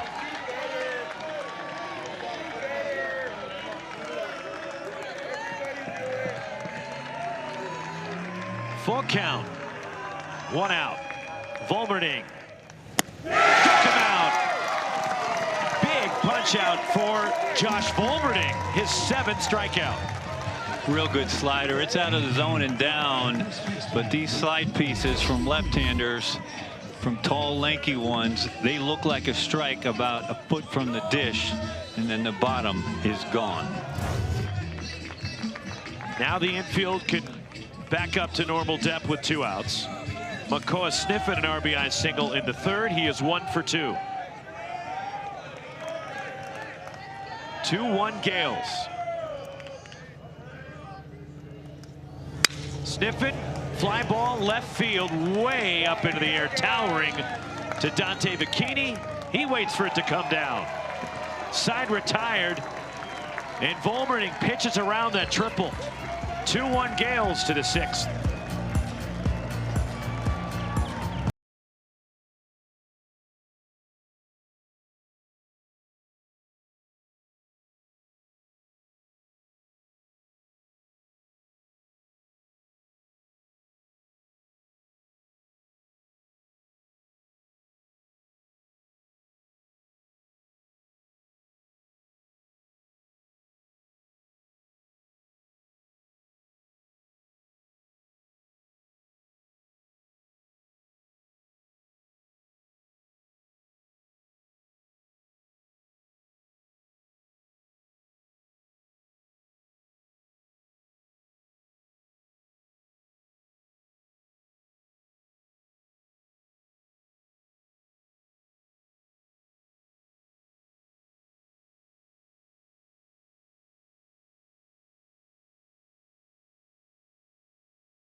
NCAA Baseball Regionals presented by Capital One.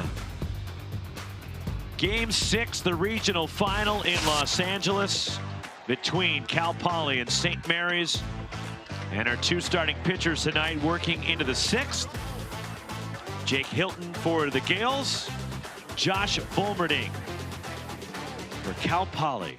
Well, when you're in the 3rd game in a regional and you have 2 starting pitchers still on the mound after 5 innings, job well done, both clubs. Heart of the order for Cal Poly in the 6th. And it's ball 1 to Dylan Kordich, who is 0 for 2. 2 runs, 5 hits, an error for St. Mary's. A run, 4 hits, no errors for Cal Poly. I think it was an advantage, Roxy, after the biggest win in Gales history today by knocking off the #1 seeded Bruins, that the game, their next game, there wasn't a long wait. So they didn't have a lot of time to think. They just had to go eat, strap it up, and here we go again. And they're in a regional final for the first time in program history. 2-0 on Kordich. And it's a strike from the lefty. 2-1. Well, the biggest win in program history was Friday when they beat UCLA for the first time. And then beat the Bruins again today. And the crazy thing about UCLA season, going 52-8. Changeup, fly ball, right field off the end of the bat. And Diego Castellanos casually goes back to get it. One gone in the Cal Poly 6th. And now it's Ryan Taman for the Mustangs. But all 8 losses for UCLA to West Coast teams. Well, the NCAA Regionals coverage for all 16 sites continues tomorrow. For as many sites that will need the if necessary games on ESPN Plus and the ESPN app. For more information, visit ncaa.com, the home for all NCAA championships. Ryan Taman is 0 for 2, and he takes ball 1. Well, early in the year, they got beat by San Diego and San Diego State. Got beat by UC Santa Barbara, Andrew Checkett's Gauchos. Got beat by Oregon. Fooled him there. And Sac State. Reggie Christensen, Sacramento State beat him here in this yard. And the 2 games to St. Mary's. And the 2 to St. Mary's. The 1-1. Taman drills it to left. Backing up is Allred. And it's gone! Home run, tie game!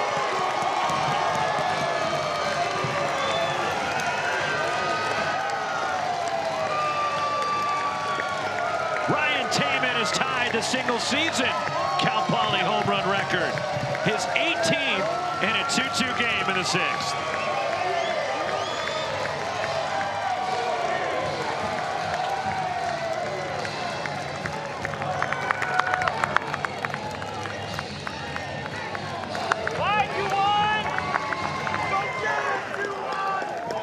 Line drive homer just over the top of the wall. Well, it's an off-speed pitch from Hilton, and the co-player of the year in the Big West Conference does what he did last night. Takes an off-speed pitch and drills it out of his yard and knots up this game at 2s.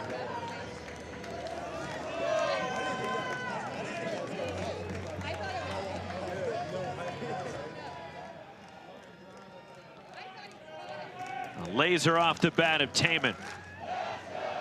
And that will be it for Jake Hilton. The Gales are going to the bullpen here in a tie game in the 6th.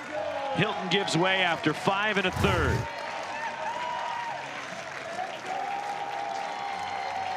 Pitching change for St. Mary's.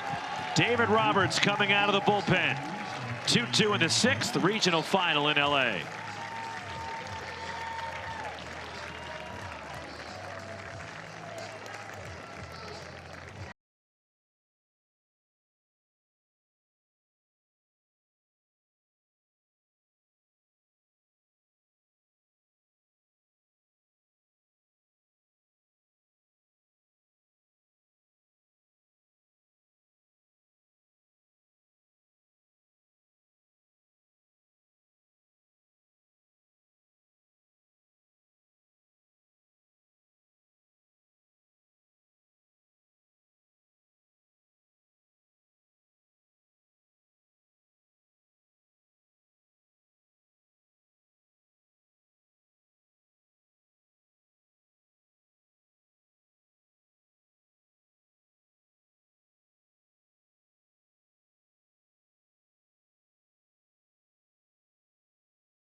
Welcome to Squeeze Play.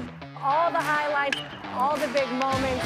Got a chance to have some big-time fireworks. 6 to 8 games on the screen at one time. You're going to be locked in for that. The season on the line. Hashtag Squeeze Play. Send us some tweets. Maybe we'll put you on the social wall. The storybook season will continue.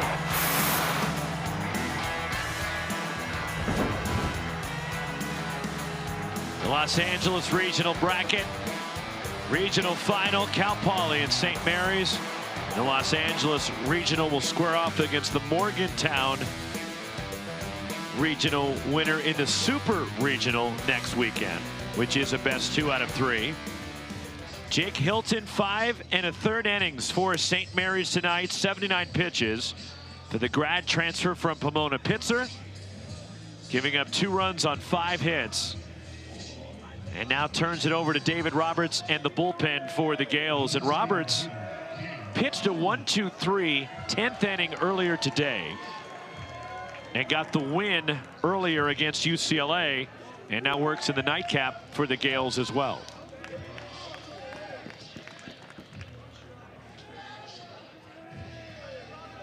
Cam Hoyland, the batter. Roberts threw 16 pitches earlier today in a 1-2-3 10th inning, and he misses with ball one.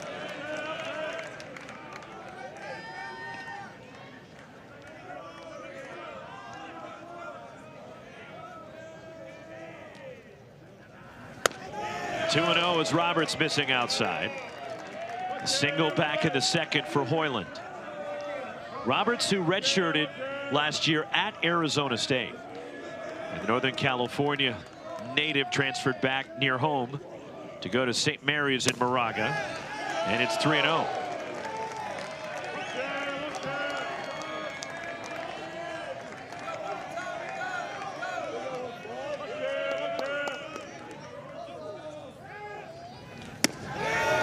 And it's ball four. Didn't miss by much. Where'd that miss?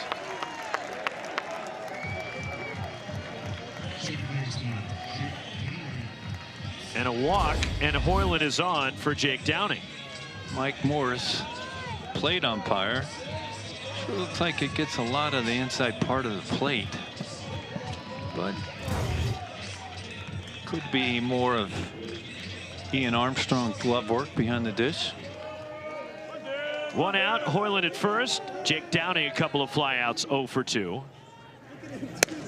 And it's strike one from David Roberts.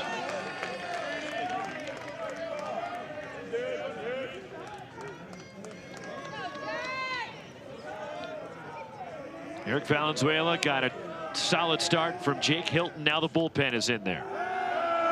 Roberts makes the move to first. Just a reminder, if you just joined us, if Cal Poly wins this game tonight, they are on to the Supers. St. Mary's wins it, there'll be a game 7 tomorrow. At what time, Roxy? Don't know yet. Depends on how many games are tomorrow, and the schedules will align. And a called strike on the outside edge to Downing, and it's 0-2.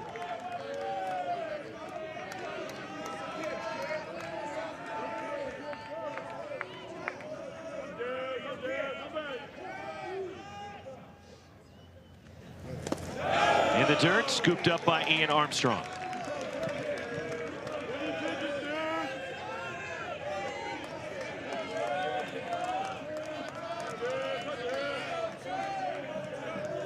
Both of these teams winning a conference tournament each of the last 2 seasons. As Robertson moved to first.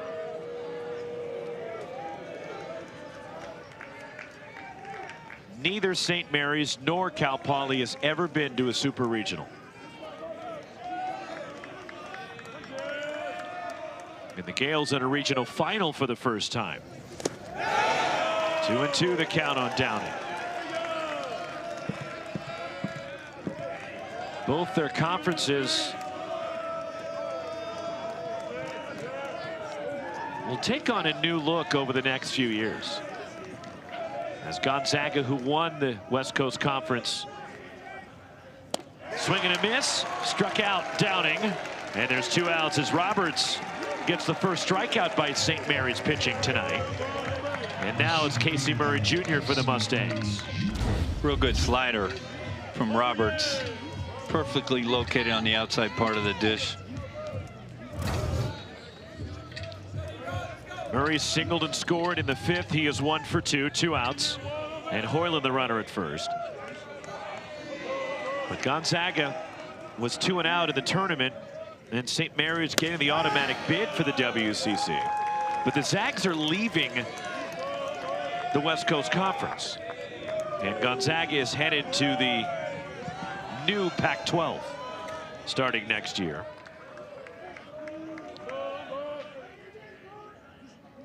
Move to first, and that will be a good baseball league when you consider it's Oregon State. Gonzaga is a good program, and Mark Mark Maktoff has done a phenomenal job with Gonzaga. Sure has. Washington State in the tournament this year, in fact, in the Eugene Regional with Oregon State. Texas State, which has had some good teams over the years, made your regional final not that long ago. Dallas Baptist, which had their run of 13 consecutive NCAA tournament appearances, come to an end this year. San Diego State, Fresno State has won a national title within the last 20 years. Dallas Baptist, by the way, will only be a baseball member. And some of the other schools that don't have baseball, like Boise State, Colorado State, Utah State, they're also going to be in the new,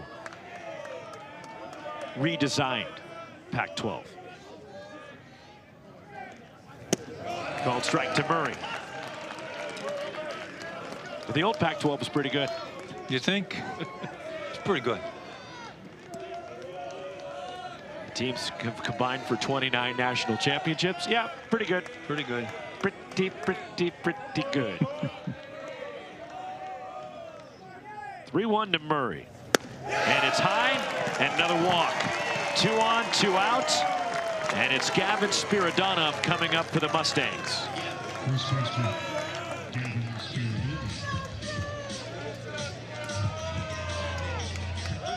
Spiridonov had a hit taken away from him.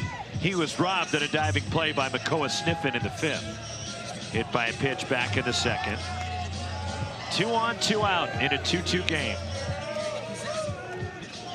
But then, 2 teams that will be joining the WCC after next year, coming from the Big West, UC Santa Barbara, who lost in the regional final to Texas earlier tonight. They are headed for the 2027-28 season to the West Coast Conference with UC San Diego. And then teams going to the Big West next year, Utah Valley, which made the tournament last year, Sacramento State, Cal Baptist are headed there. ESPN is the home for the NCAA College Baseball Regionals. For around the clock multi-game coverage, scan the QR code. ESPN Plus subscribers can access expanded coverage with Squeeze Play. Matt Schick, Mike Rooney, Chris Burke. They're all awake. Can't fall asleep when you got baseball like this all across the country, no matter what time of the night. Luke Kelsbeck warming up in the bullpen for St. Mary's. 2-0. And Roberts, who had a perfect inning against UCLA earlier today, is laboring to find the strike zone in this one.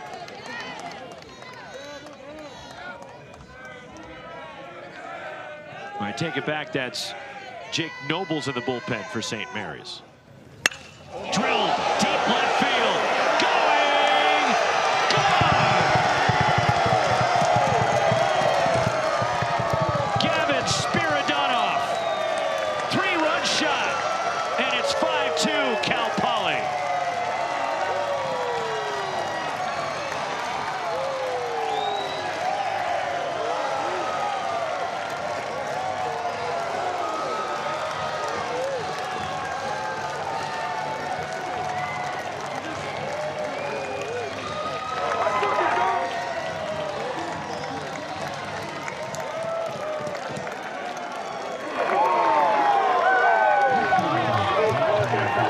The first home run in this regional with at least 1 runner aboard. A lot of solo shots.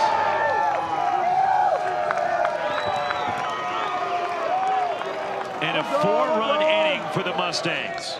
Now it's Dante Bikini. Fouled away.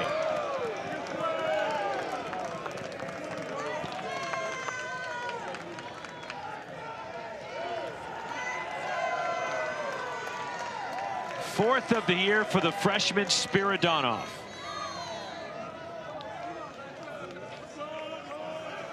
David Roberts, the pitch. Hit on the ground and through. And Dante Bikini singles to right. Well, you mentioned the 4th home run from Spiridonov this year. Roberts tries to go in with a fastball, and Spiridonov said, "Thank you very much. I'm going to hit this ball way out of the yard." He knew it right off the bat, and from being behind 2-0, the Mustangs are on top. And the walks were a big problem for Roberts, preceding the 3-run blast off the bat of Spiridonov, as St. Mary's will go to the bullpen. The Cal Poly Mustangs 5-2 and still hitting here in the 6th.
The real fun just getting started. Run straight for the breakaway. The celebration is on.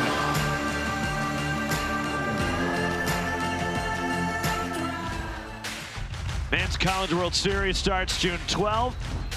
And our bracket for the Los Angeles Regional, and the #1 national seed UCLA eliminated earlier today by St. Mary's. And now in the regional final after the Gales had a 2-0 lead. Cal Poly with a run in the 5th, and they've blown it open with 4 in the 6th. A couple of homers from Ryan Taman and Gavin Spiridonov. And a 5-2 Mustangs lead. And the new pitcher is Jake Nobles, the freshman from North Tustin down in Orange County. And his first appearance of the regional for St. Mary's.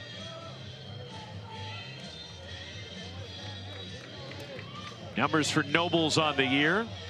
Better than 1 strikeout per inning. Top of the order for the Mustangs. And it's now Nate Castellon. RBI single in the 5th. He is 1 for 3. And Gavin Spiridonov crushing the ball way over the left field fence.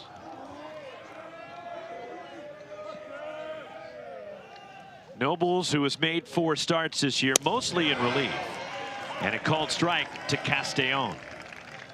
1 appearance at the WCC tournament. And he threw against Pacific last Friday. Nobles went 2 1/3 innings, struck out 3 in the 10-7 St. Mary's win. 1-1.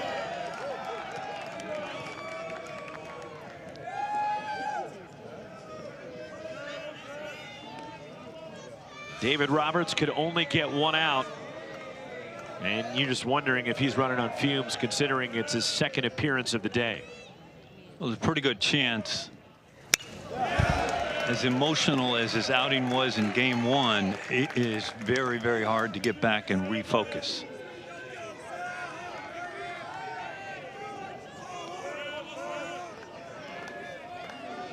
Not an excuse, just reality. And the 2 walks that he surrendered were enormous, because those are the runs that scored on the home run hit by Spiridonov. Nice dig over there by Makoa Sniffen, that had to leap over Dante Vicchini.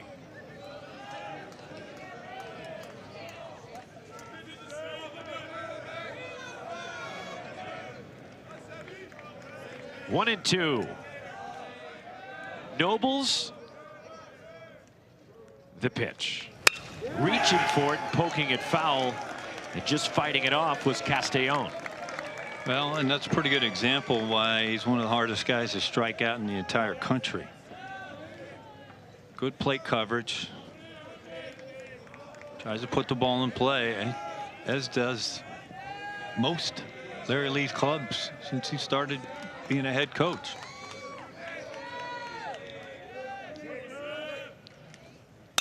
In the air, center field, playable for Tanner Griffith. And he makes the catch to retire the side. 8 to the plate for Cal Poly. They scored 4. They hit 2 home runs. And now the Mustangs have the lead. Well, Ryan Taman, the co-player of the year in the Big West, leaves the yard, and his teammate Gavin Spiridonov said, I can do that as well. And it's all Mustangs so far, up 5-2.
Nobles? Nobles. Yeah. No. It's not Nobles. Right? 5-2. Cal Poly with the lead after a 4-run top of the inning and a record-setting night. Ryan Taman, his 18th homer, ties the single-season record. And Alejandro Garza with a hit tonight has tied the all-time hits record for the Cal Poly Mustangs. And a called strike. Ian Armstrong leads off the home 6th. Middle third of the order for St. Mary's against Josh Volmerding.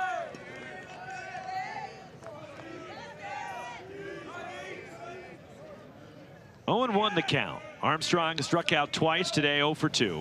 And he's now in a hole. It's 0-2.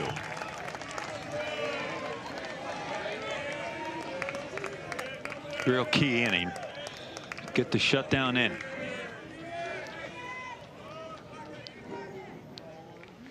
Josh Volmerding. And a chopper stationed near second base. Jake Downing throws out his high school teammate. Ian Armstrong at first, 1 out. And there was a ball that was thrown out onto the field right near Gavin Spiridonov taking that throw from Jake Downing. And people quizzically looking around wondering where did it come from? Maybe from the Cal Poly bullpen, which is beyond first base. But a season best 5 1/3 innings for Josh Volmerding now tonight. Well, before this game started, Volmerding, the only concern that Cal Poly had with him was his command, and he's been virtually immaculate with only 1 walk tonight. Called strike to Jacob Johnson, who is 0 for 2. Who would have thought the UCLA Bruins #1 overall seed be eliminated, but the Lady Bruins softball team was a national seed also. They were eliminated today as well, losing 8-7 to Texas Tech.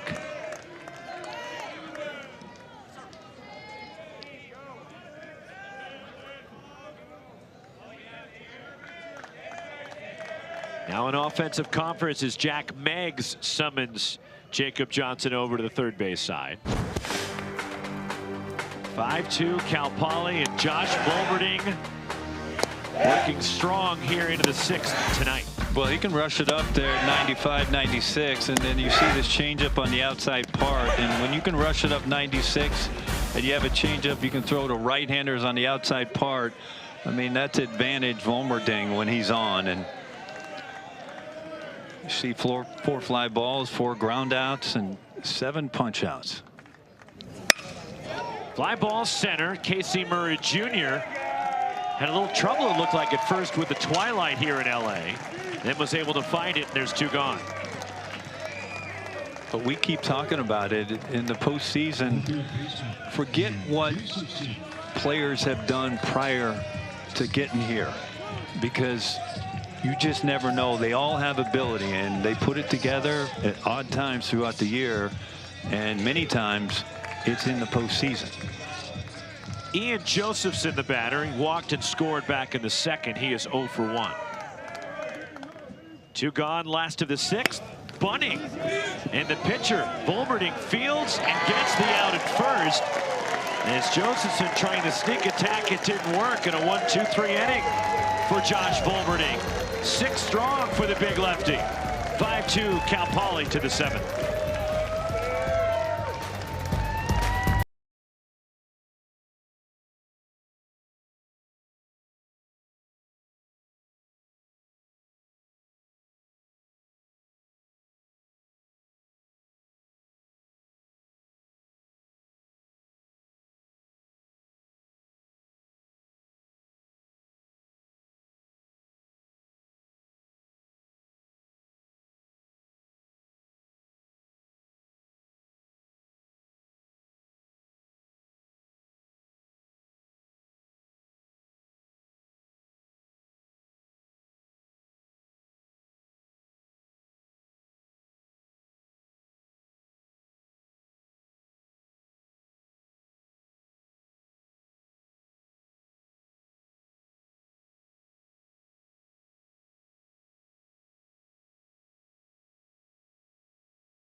It is the NCAA Baseball Regionals presented by Capital One.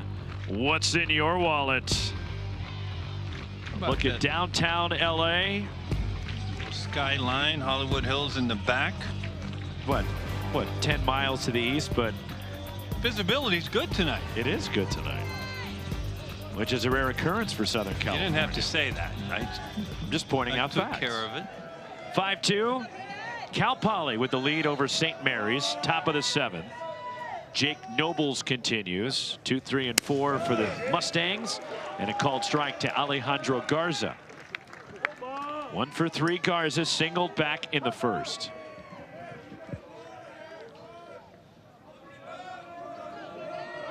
A 4-run 6th inning after St. Mary's had a 2-0 lead, and it's now 5-2 Cal Poly. The Gales, an RBI double from Jared Medham in the second. And then Makoa Sniffin's RBI single in the third.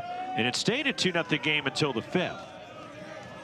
Then 2 out RBI single by Nate Castellón, driving in Casey Murray Jr. To the right side, Cody Kashimoto on the move. And a stretch it, backed up by Ian Armstrong. He barrels into that side fence, supporting the first base dugout occupied by Cal Poly. And Sniffin couldn't reach the throw, and Kashimoto, a challenging play, fielding it, then having to throw across his body while on the move. Momentum taking him to the right field corner. Yeah, that's exactly right, Roxy. Kashimoto's running to the bullpen area and has to throw back to his right. Tries to do it all at once. Just yanks it a little bit. And heads up play by Ian Armstrong to get over there and keep Garza at first. An error charged to Kashimoto. That's a difficult error to give. As to me, that was an above average play. That is not an error at all. Any kind of extraordinary effort by a defender is not an error, and that's exactly what a base hit looks like. 1-0 on Dylan Kordich, who is 0 for 3. There's a strike from Jake Nobles. 1-1. Jake Nobles has to be real good in this inning, going through the teeth of this Mustangs lineup, already chasing 3. And there's a man that Larry Lee has in that bullpen, Nick Bond, who can rush it up there to about 100.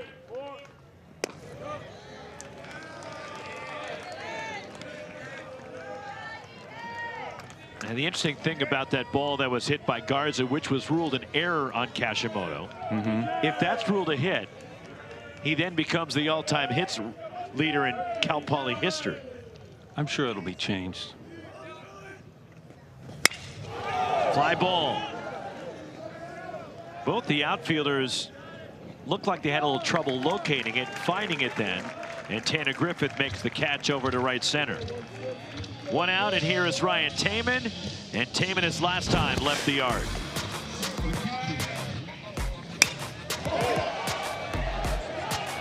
He takes his fastball and deposits it over the left field wall. Something he's done quite a lot this year, leaving the yard, Rocks.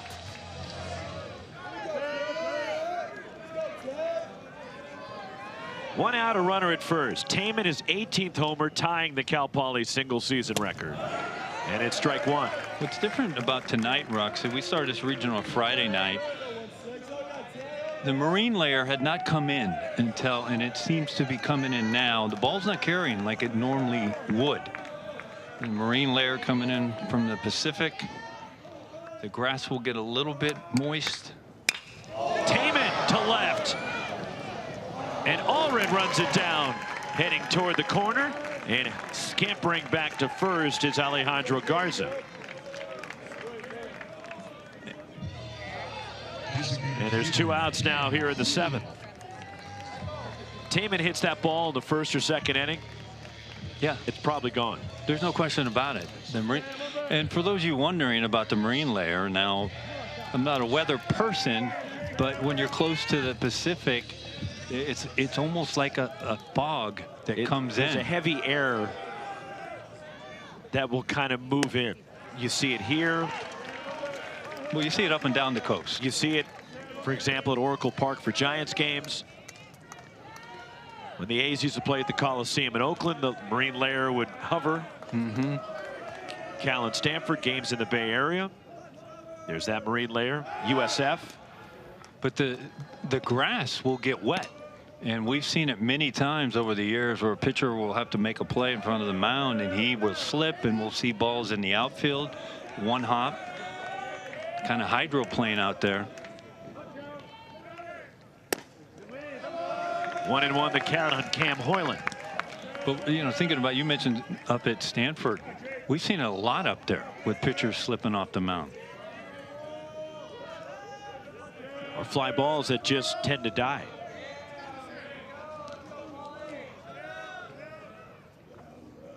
One pitch.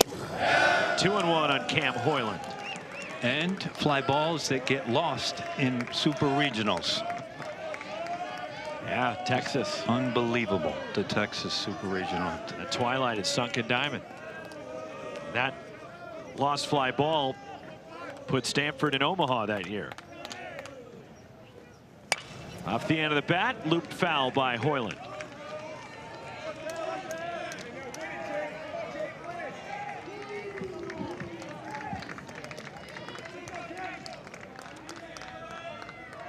The Ducks have now opened up a 3-run lead in the top of the 7th up at PK Park against the Beavers. Oregon State needs to beat Oregon twice to force the Ducks out of the tournament, and a win tonight by the Beavers would make it a winner-take-all game tomorrow. 2-2. Popped up. Foul, Ian Armstrong giving it a look, and he makes the catch, and he barrels into the padding behind home plate to retire the side. Runner to left for Cal Poly. We're stretching at Jackie Robinson Stadium. 5-2 Cal Poly leading St. Mary's in the regional final in Los Angeles.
Well, these are the youngsters that have been on the mound for the Cal Poly Mustangs and what they've done. Griffin Ness on Friday versus Virginia Tech. 7 innings, 5 hits, 1 earned run, 9 punch-outs. Stellar. Last night, Carson Turnquist said, I can do that. 6 innings, 5 hits, no walks, 7 punch-outs. And then, of course, the left-hander tonight, Josh Volberding, arguably his best outing of the season. In the starting pitching for Cal Poly, look, if they advance through and you have to face them in a super regional, you're dealing with 3 solid starters that are going to be a problem for whoever comes out of the Morgantown regional should Cal Poly win this Los Angeles regional. There's no question about it. And the contrast between them with Ness is a throwback type of pitcher that not going to throw harder than 90, but he's got 3 different speeds of pitches as we take a look at Corden Petty. He's been a starter most of the year. 4-2 he has a save and a 4.60 ERA. He is from Rockland, which is a suburb of Sacramento, just to the east. And the freshman will face the bottom of the order for the Gales here. Jared Medham, Nick Allred, and Cody Kashimoto sliding stop, spinning. Nate Castillon throws out Jared Medham. Highlight reel play by Nate Castillon as he made the sliding stop and then spun around like he was on a lazy Susan and made the play. Well, forever, middle infielders have always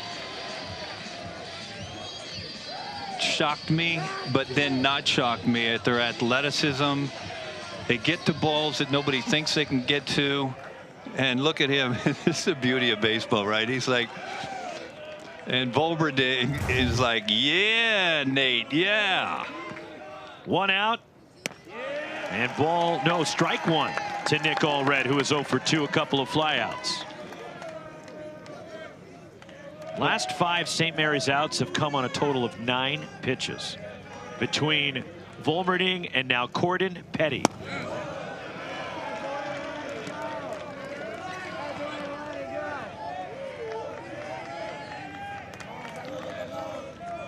One and one on Allred. Petty started and won as a one-hopper spear to third by Alejandro Garza. Rifles it to first. 2 outs. Well, there's some more leather on the left side of this Mustangs infield. Castañon, we just saw some excellence up the middle, and Garza said, well, don't forget about me over here. 2 outs for Cody Kashimoto.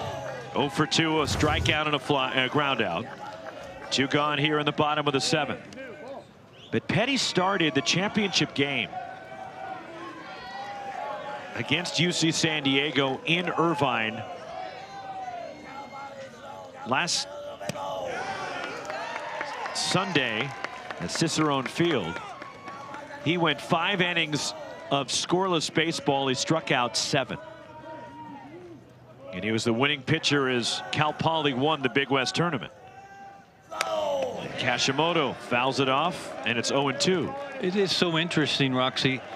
When we get into regionals, we will see team stats and team ERAs, and then the regional starts, and we wonder, how did they have an ERA like that with these starting pitchers?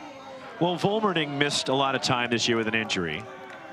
Another pitcher that Cal Poly was counting on this year was a transfer from Oregon State, Leif Palmer, who was injured early in the year.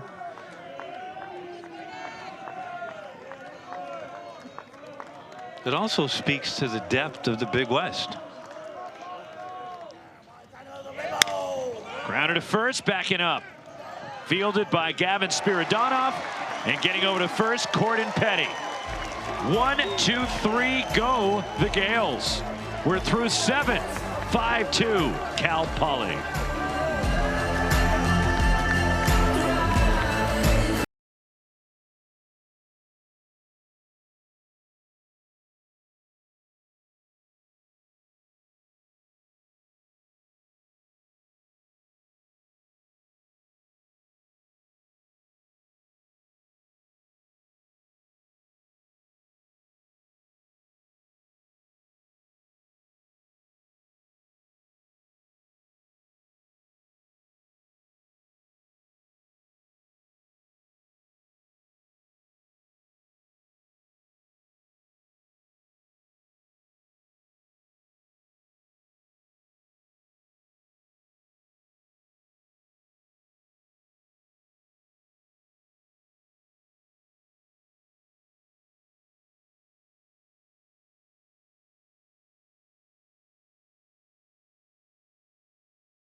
Our Sunday headlines, day 3 of the NCAA Baseball Championship and the regionals.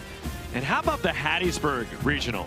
Amazing. Little Rock leading Jacksonville State as Little Rock seeking its first super appearance. Florida State gets through as they beat Northern Illinois in 10 innings. And then USC right now is taking it to Texas A&M in College Station, trying to force a Game 7 there of the College Station Regional. Alabama and Oklahoma State in extra innings in the bottom of the 10th, knotted up at 6. Tuscaloosa Regional. Jake Downing leads off the 8th. He is 0 for 3. 6, 7, and 8 for the Mustangs. Casey Murray Jr., Gavin Spiridonov to follow.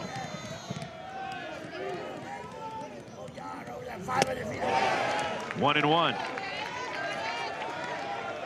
4-run 6th inning, and Cal Poly with a 5-2 lead.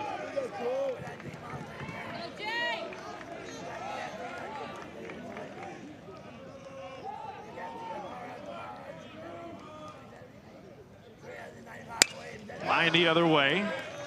Keep in mind, Larry Lee and Cal Poly have one of the top closers in the country. Nick Bond waiting in the wings. He has 16 saves this year.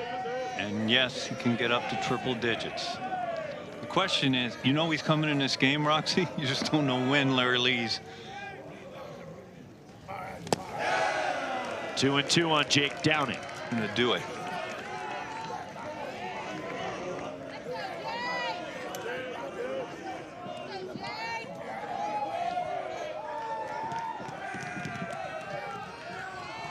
Two and two. Jake Nobles. Pitch. Line the other way, out of play.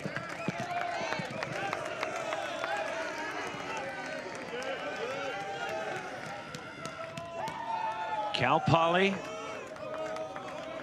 trying to get to a super regional for the first time. They've hit 2 home runs tonight. Ryan Taman, Gavin Spiridonov.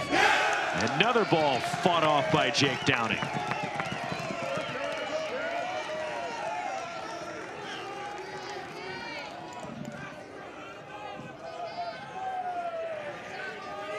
Larry Lee, 24 years, the head coach of Cal Poly. A program that about 30 years ago was at the Division II level. Got him, struck him out. Good slider right there from Jake Nobles, one gone. Real good. Location is perfect. Down and in, out of the zone. Down and into left-handers for a strike is a no-no. Down and in, out of the zone is a perfect pitch to left-handers. Now it's Casey Murray Jr. who's scored a couple of runs tonight. He's singled and walked, 1 for 2. He has had a really good tournament.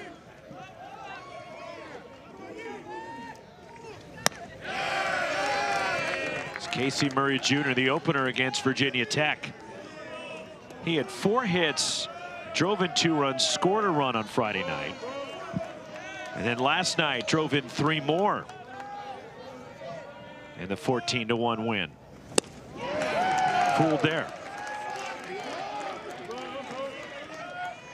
And made a super catch to end the game last night in center field.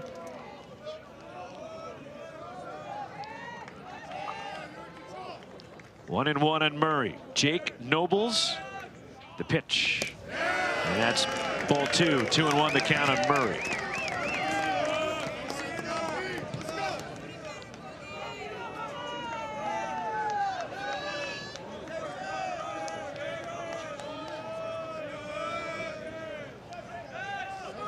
Here comes the 2-1 pitch. Murray drives it the other way, out of play. And it's 2-2 on the Cal Poly center fielder. Mustangs went 22-8 in the Big West, finished second to UC Santa Barbara. And won the Big West tournament and got the automatic bid.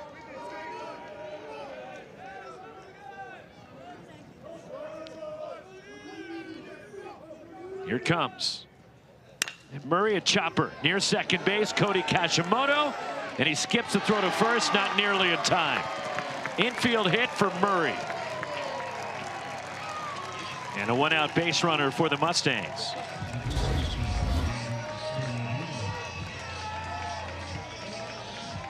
Well, Murray can run, and once his ball's chopped right now, virtually no chance for Kashimoto to get him at first.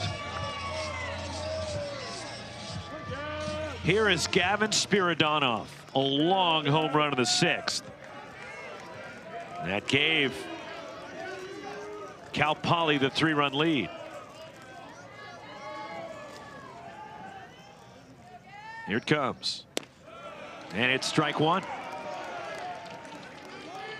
And it's amazing that if Cal Poly didn't win the Big West tournament, they're not in. They're not in. They would not have made the field.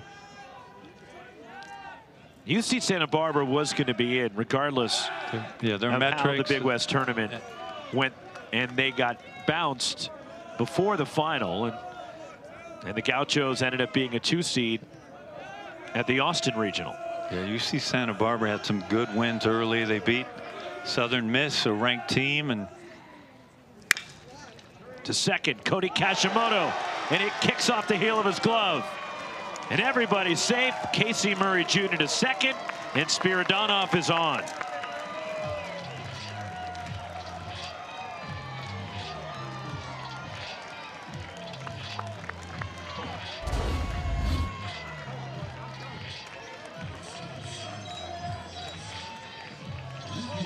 Kashimoto comes at this ball, doesn't body up. He's playing it off to his left.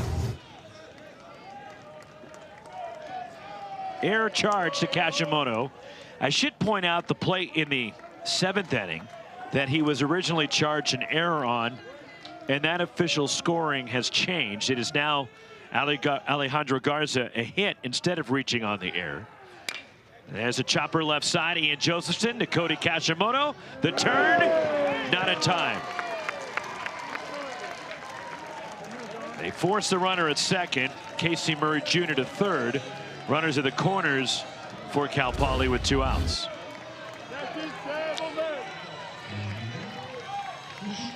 Well, Josephson gets his ball over to Kashimoto, but not a chance you're going to get Bikini doubling him up on a high chopper. Another trip to the mound by Eric Valenzuela. But I point out that scoring changed because now credited with a hit, Alejandro Garza with that hit in the 7th inning has become the all-time career hits leader in Cal Poly history. Well done. And it was right for the scorekeeper to change that to a hit. He now has 253 career hits, passing Jimmy Allen, who had held the record for Cal Poly. That came back in the 2011 through 14 seasons, when the last time that Cal Poly went back-to-back NCAA tournament appearances. Eric Valenzuela back to the dugout. They will stay with Jake Nobles here.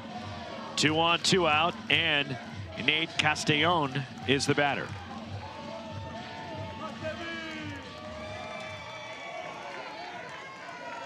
Gales will have the top of the order due in the bottom of the 8th.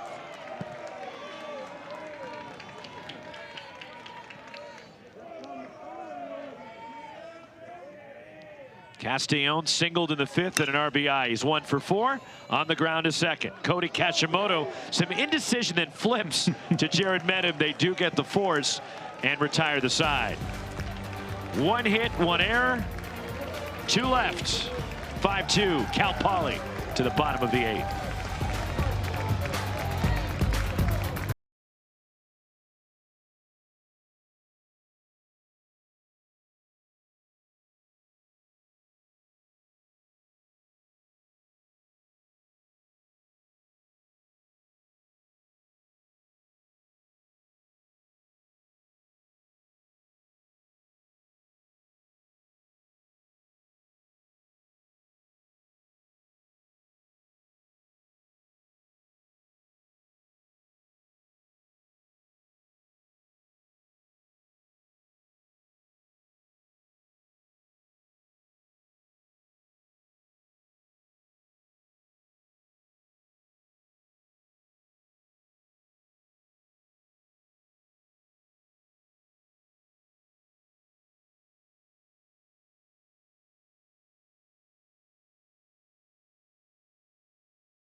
The final we all expected. The 3-seed Cal Poly Mustangs and the 4-seed St. Mary's Gales.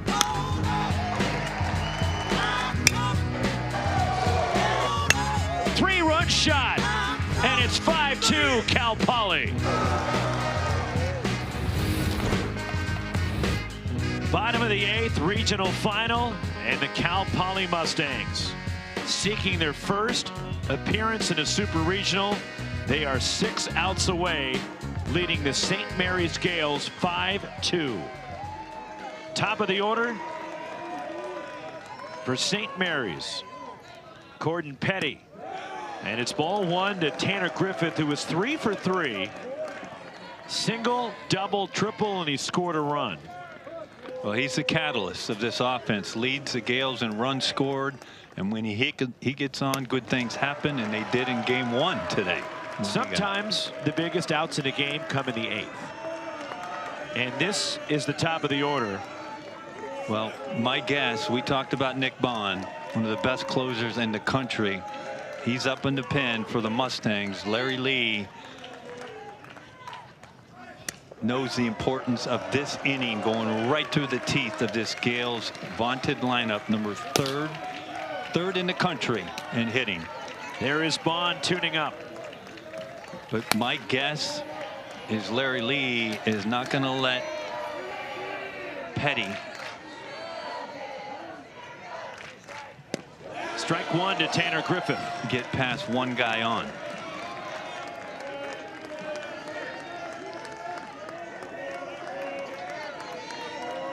Tanner Griffith has had a terrific tournament. 3-1. And it's a called strike, and it's full. Fastball right in there from Corden Petty. It's the time of the game where if you're in the Gales dugout, you're thinking, we go home. Season's over if we lose this game. Not the case for the Mustangs. And they faced it before earlier today. And they faced it last week at the WCC tournament. The Gales didn't win in Scottsdale. They were not close to being in. No. They had to win a play-in game to get to the double elimination format. The first time they had faced elimination. And that's high, and Griffith draws a walk to open up the bottom of the 8th. And now it's Diego Castellanos. I'm not sure how much longer we're going to see Petty out there.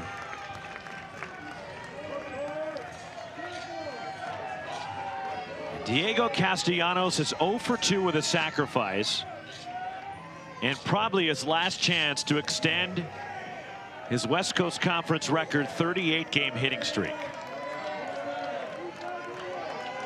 Griffith at first. And a move over that way. St. Mary's faced it, beat Pepperdine.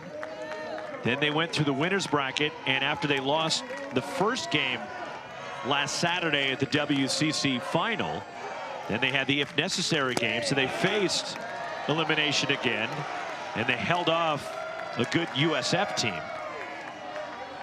And then after losing to Cal Poly last night, facing elimination earlier today, they beat the #1 team in the country. And how they did it, incredible.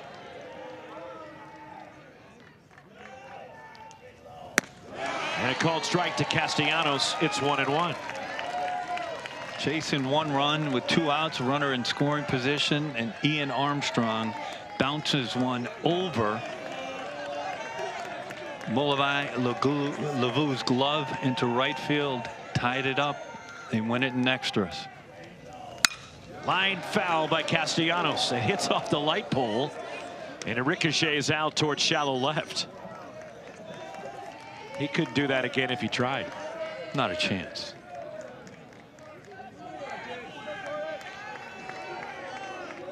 A round ball hitting a round pole is never going to go straight. 1-2 on Castellanos. It's kind of like my golf ball. 2-2.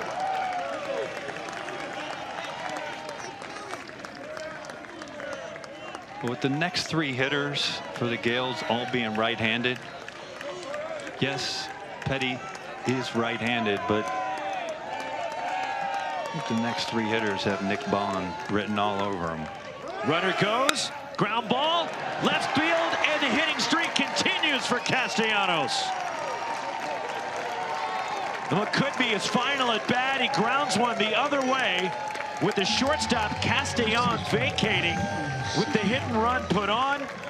Castellanos out to left, and a 39-game hitting streak. This is just beautiful baseball. You won't see many hit and runs, down 3 runs, but you will from the Gales. Jack Meggs runs the offense, opens up this left side of the infield, and just like that, the Gales have the tying run at the dish, and none other than Makoa Sniffen, who got the game-winning hit in Game 1 today against the UCLA Bruins. And now the tying run is at the plate for St. Mary's. Larry Lee not wasting any time. He's bringing in his closer here in the 8th inning, nursing a 3-run lead.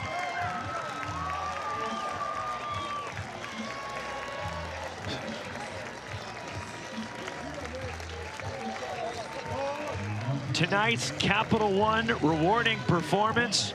We go back to that 6th inning when Cal Poly scored 4, down 2-0. It started in the 5th with Nate Castellanos. RBI single, driving in Casey Murray Jr. And then the 6th inning and 2 homers by Cal Poly. And Ryan Taman comes up. Co-player of the year in the Big West. He leaves the yard. And then Gavin Spiridonov with a big blast to left field. 3-run blast. And at the time, put up the Mustangs 5-2. Look at the bracket for the regional here in LA. And our regional final between the 3-seed Mustangs, the 4-seed Gales, and St. Mary's already with an elimination victory today. Need another one now to send us to a winner-take-all, if necessary, game tomorrow night. Here is the bottom of the 8th. St. Mary's trying to rally, and Nick Bond summoned from the bullpen for the Mustangs, along with Wes Clements and our ESPN crew. Roxy Bernstein with you. And right now, the St. Mary's offense getting it going again, a relentless group. And we talked about it. Sometimes the biggest outs are in the 8th inning. Well, there's no question about it. And we talked about this Gales offense, number 3 in the country in batting average, but they have a resilience, Roxy, that is very unique. And it doesn't matter who they're facing. They can get base runners, and they make comebacks all the time. And they had to come back earlier today already against UCLA. And Eric Valenzuela's team trying to put another rally together to save their season. But it will not be easy. The flamethrower, Nick Bond. Second appearance of the regional. There his numbers. He has 16 saves. And Bond against Virginia Tech through an inning and a third. Gave up 1 hit with 3 strikeouts against the Hokies here on Friday night. The pitch. Makoa Sniffen in the air to right. Playable. Dylan Kordich cutting over, makes the catch. Tagging at second. And Tanner Griffith will get to third on the fly out to right. That was an off-speed pitch from Bond.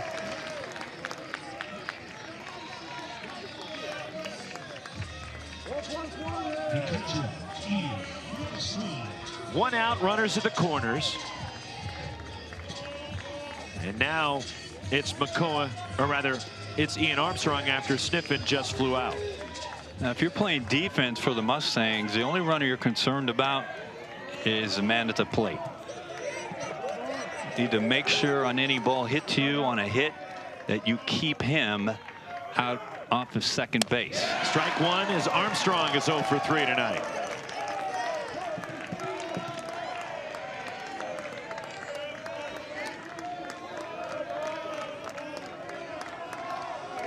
Both the runners belong to Corden Petty.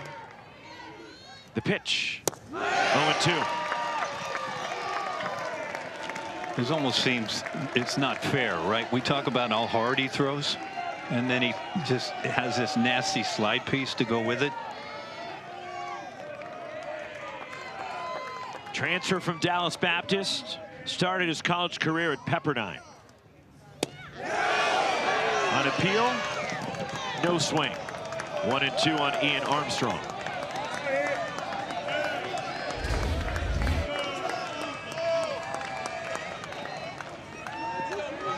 Watch how quick Ryan Taman is checking with first base umpire Alberto Ruiz.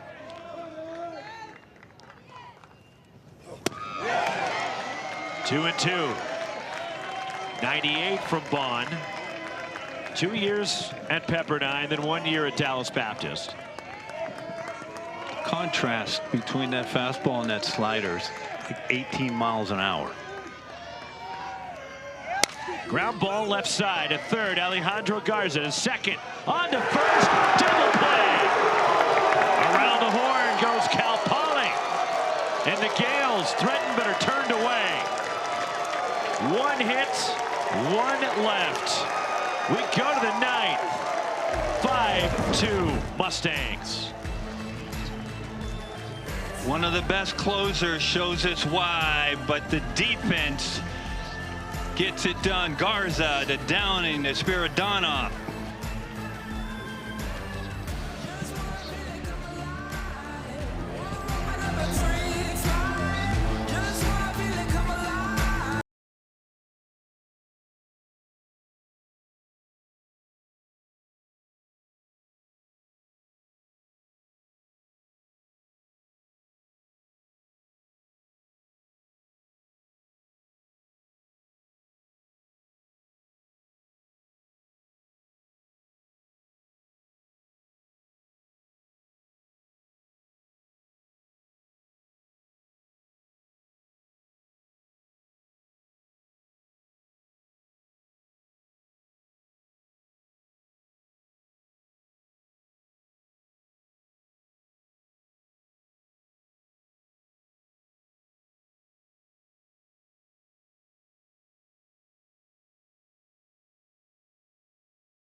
We go to the ninth in this regional final. And Cal Poly 3 outs away from their first appearance in a super regional. But they hit in the top of the ninth first against Jake Nobles. Alejandro Garza, Dylan Kordich, Ryan Taman, 2, 3, and 4 for the Mustangs. Garza, with 2 hits tonight, has become the all-time hits leader in Cal Poly Mustangs history. Well, he's been a tremendous player for the Mustangs. A great leader by example on the field. I think he may have something in his eye.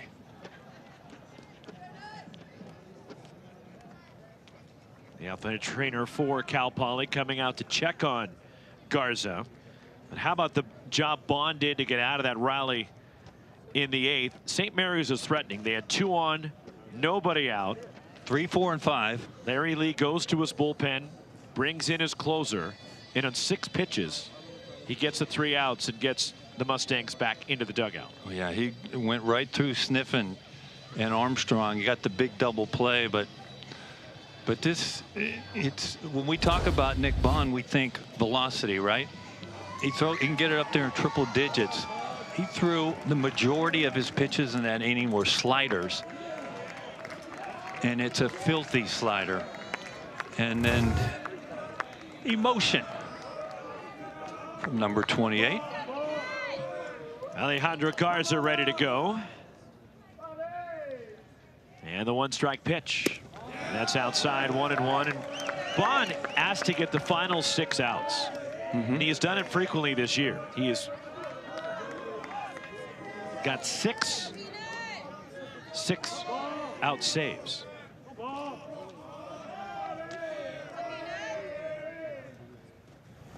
It is interesting, right? Pitchers, stay away from them.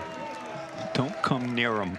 Well, the thing is, he lets out that emotion and the scream, and he's pumped, and Right. he gets out of the double play. But then he's got to calm down because he's going to have to do it again. That's right. But it's just an interesting dynamic in a dugout. You just stay away from pitchers. You don't go talk to them. You let them do what they want to do. 3-1 on Alejandro Garza. There is activity in the St. Mary's bullpen.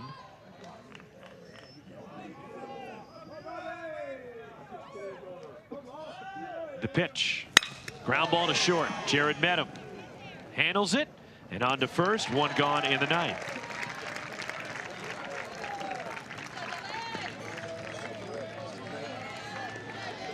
Now it's Dylan Kordich for Cal Poly. He is 0 for 4 in the ballgame. And these are the times if the Gales playing defense, you're thinking, we have 3 more outs or our season's over. It's inevitable. It's impossible not to think about it. Gales have 4 seniors. Off the end of the bat at third, Ian Josephson fires it across to first. 2 outs.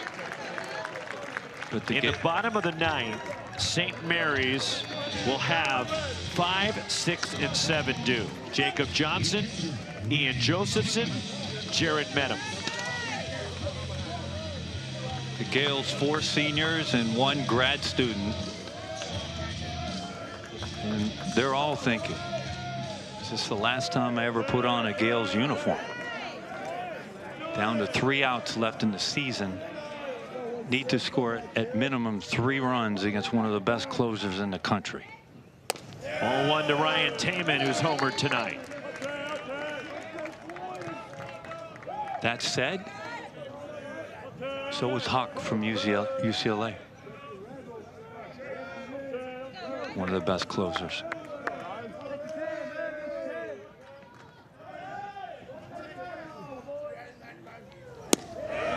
Called strike to Taman, 1-1. St. Mary's had a 2-0 lead until Cal Poly scored a run in the 5th and 4 in the 6th. The big blow, the 3-run shot off the bat of Gavin Spiridonov. 1-2 on Taman. Pretty good chance some Wildcats of Kentucky and Mountaineers of West Virginia. Yeah, have some eyeballs on this game right now. Morgantown regional winner will play the winner of our regional here in LA. The 1-2 upstairs to Taman, 2-2.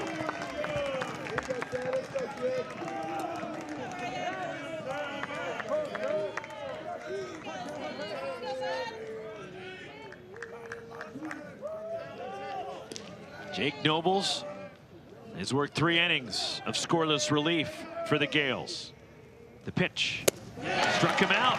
1-2-3 go the Mustangs in the 9th. St. Mary's is chasing 3.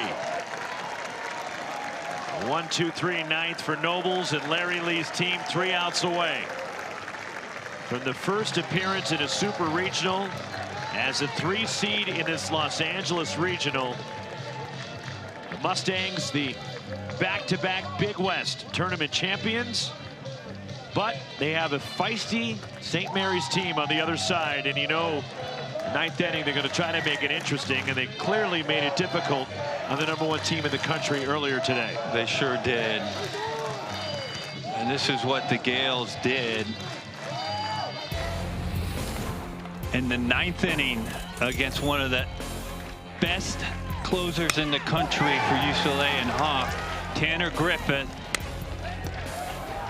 The leadoff single, and then Ian Armstrong bounced a high chopper over Molavai Lavu's head to tie the game. And then in the 10th, Makoa Snippen with the game-winning hit, finds a 5-6 hole, knocks in Kashimoto for the game-winning run, Rocks.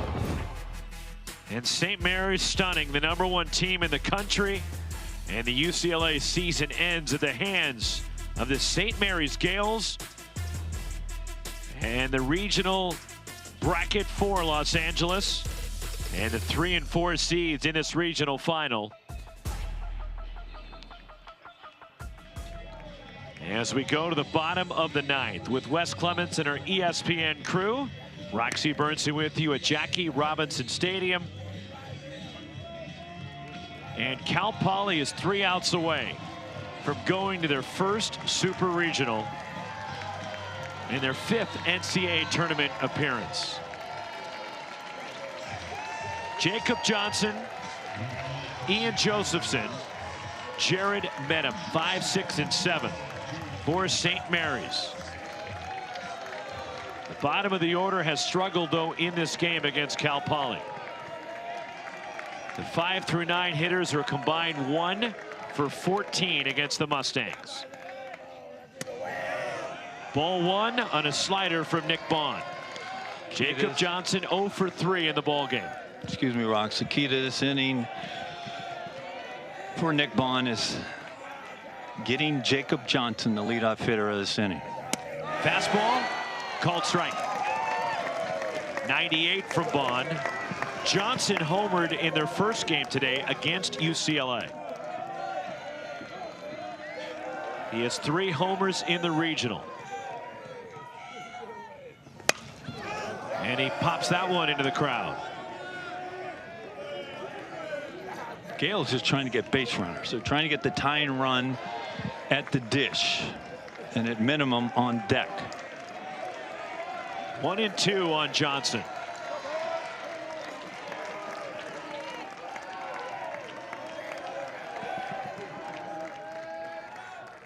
Bond, the pitch.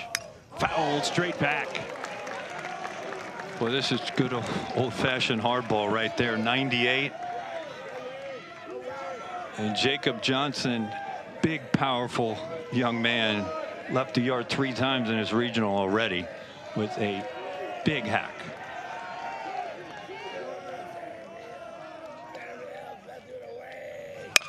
Line foul by Johnson.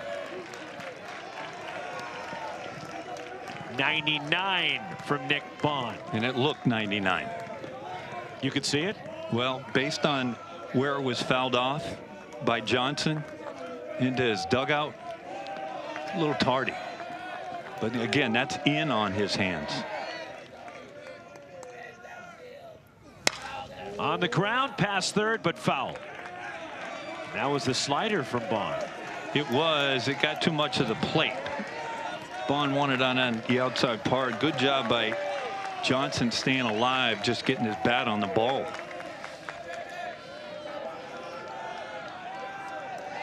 Ball and 2 strikes. Jacob Johnson leading off the last of the 9th.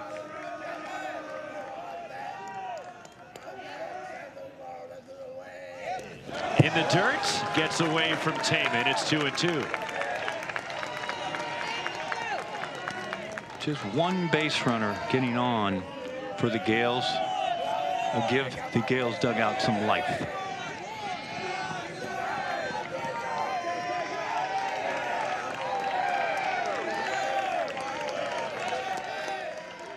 Here comes the 2-2 pitch. Fought off again by Johnson. Well, this is a nice battle here.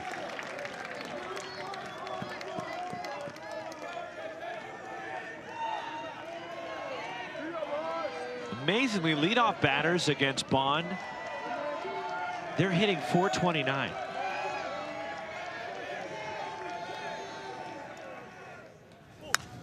Another foul from Jacob Johnson.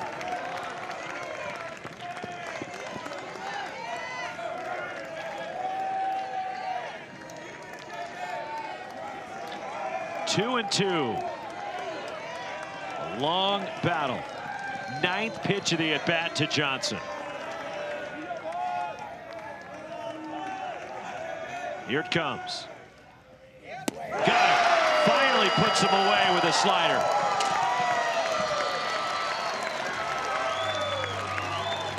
go from a 99-mile-an-hour fastball to an 86-mile-an-hour slider. Just filthy.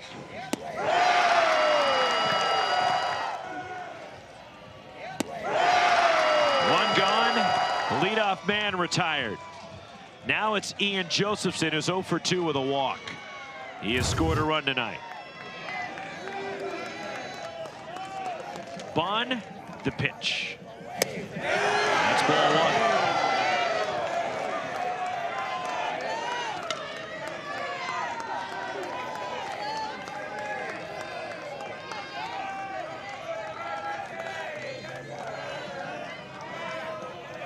The 1-0 pitch on the way.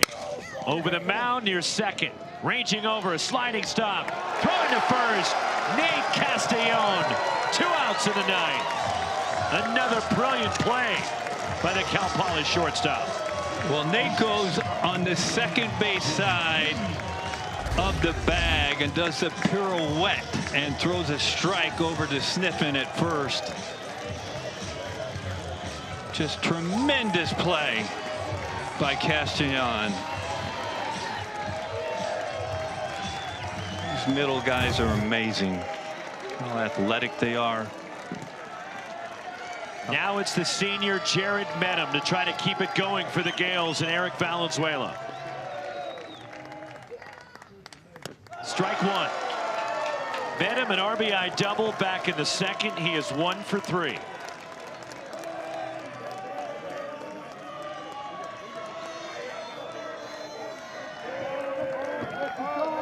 .317 hitter on the year. 0-2. And now the Gales are down to their last strike.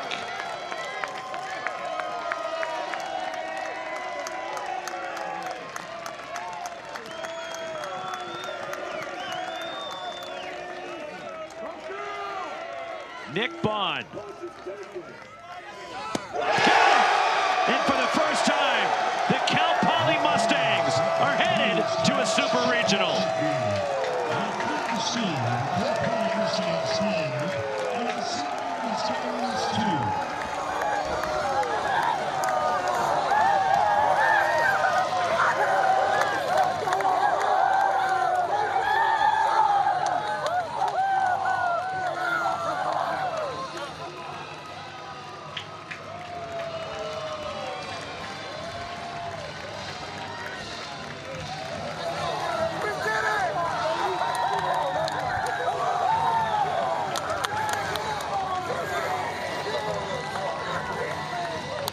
The Big West Tournament champions sweep their way through the Los Angeles Regional, beating Virginia Tech and then St. Mary's twice, and they emerge from the regional that had the #1 team in the country, and it's Cal Poly headed to the Supers, and they'll be one of the final 16 teams playing college baseball next weekend. Well, it's just a tremendous job by Larry Lee's Mustangs. And from Friday until now, they were the best team in this regional here, and they looked like it. They had elite pitching. They took down St. Mary's twice and Virginia Tech, but they were the best team, Roxy, in this regional. They played like the best. Just a tremendous effort. On the other side, the Gales, my goodness, for a 4 seed to take down the #1 overall seed in the country, the UCLA Bruins, twice. Job well done by the Gales and Eric Valenzuela, Rocks.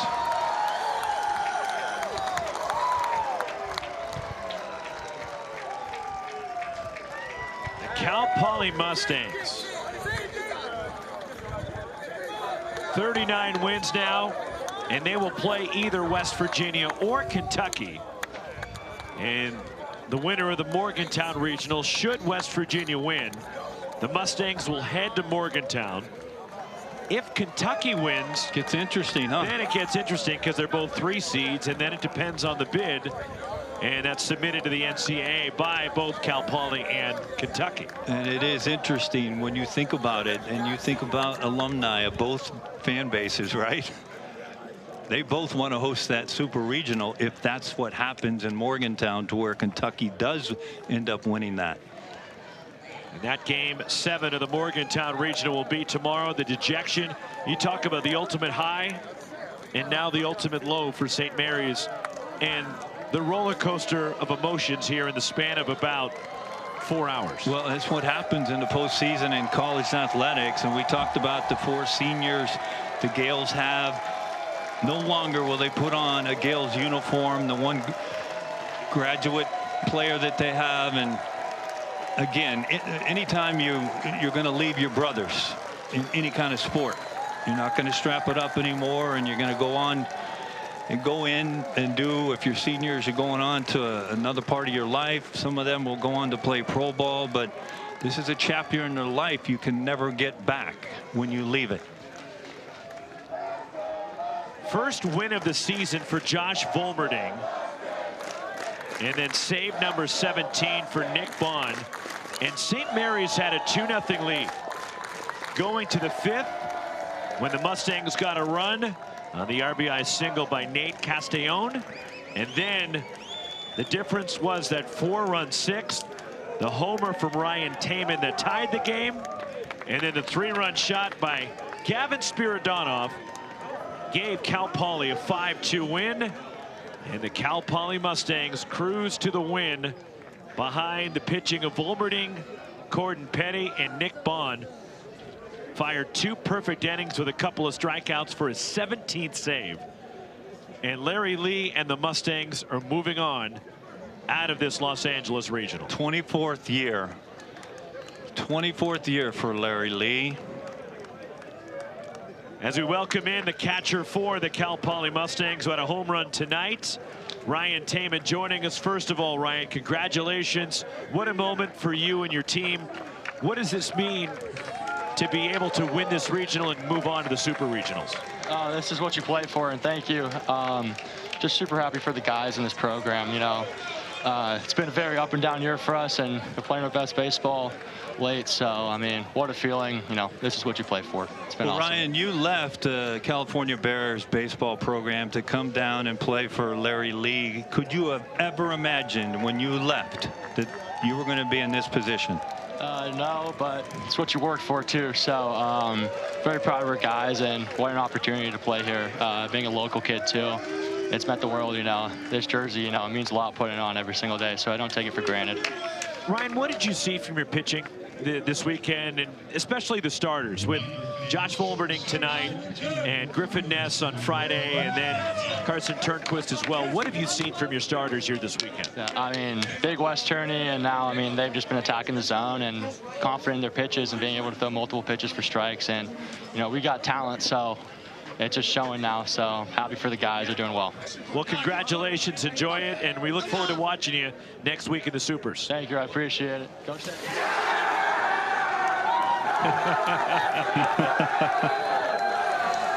The best bath he's ever received. Apparently. I mean, it's just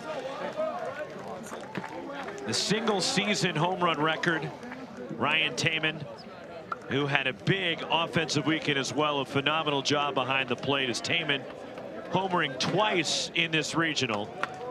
As we take one last look at the bracket for the Los Angeles Regional, and the Cal Poly Mustangs emerge from the regional that had the #1 team in the country.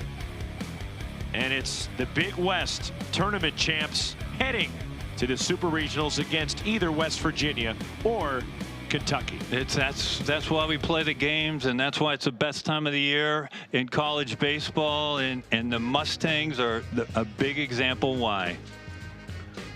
That'll do it from Jackie Robinson Stadium, and a tremendous weekend of baseball here in Los Angeles. And Cal Poly emerges, and they are moving on to the Super Regionals. Thank you to our outstanding crew. Great work all weekend long here in LA. For Wes Clements and our entire crew, I'm Roxy Bernstein. So long from Los Angeles. Thanks for watching the Los Angeles Regional.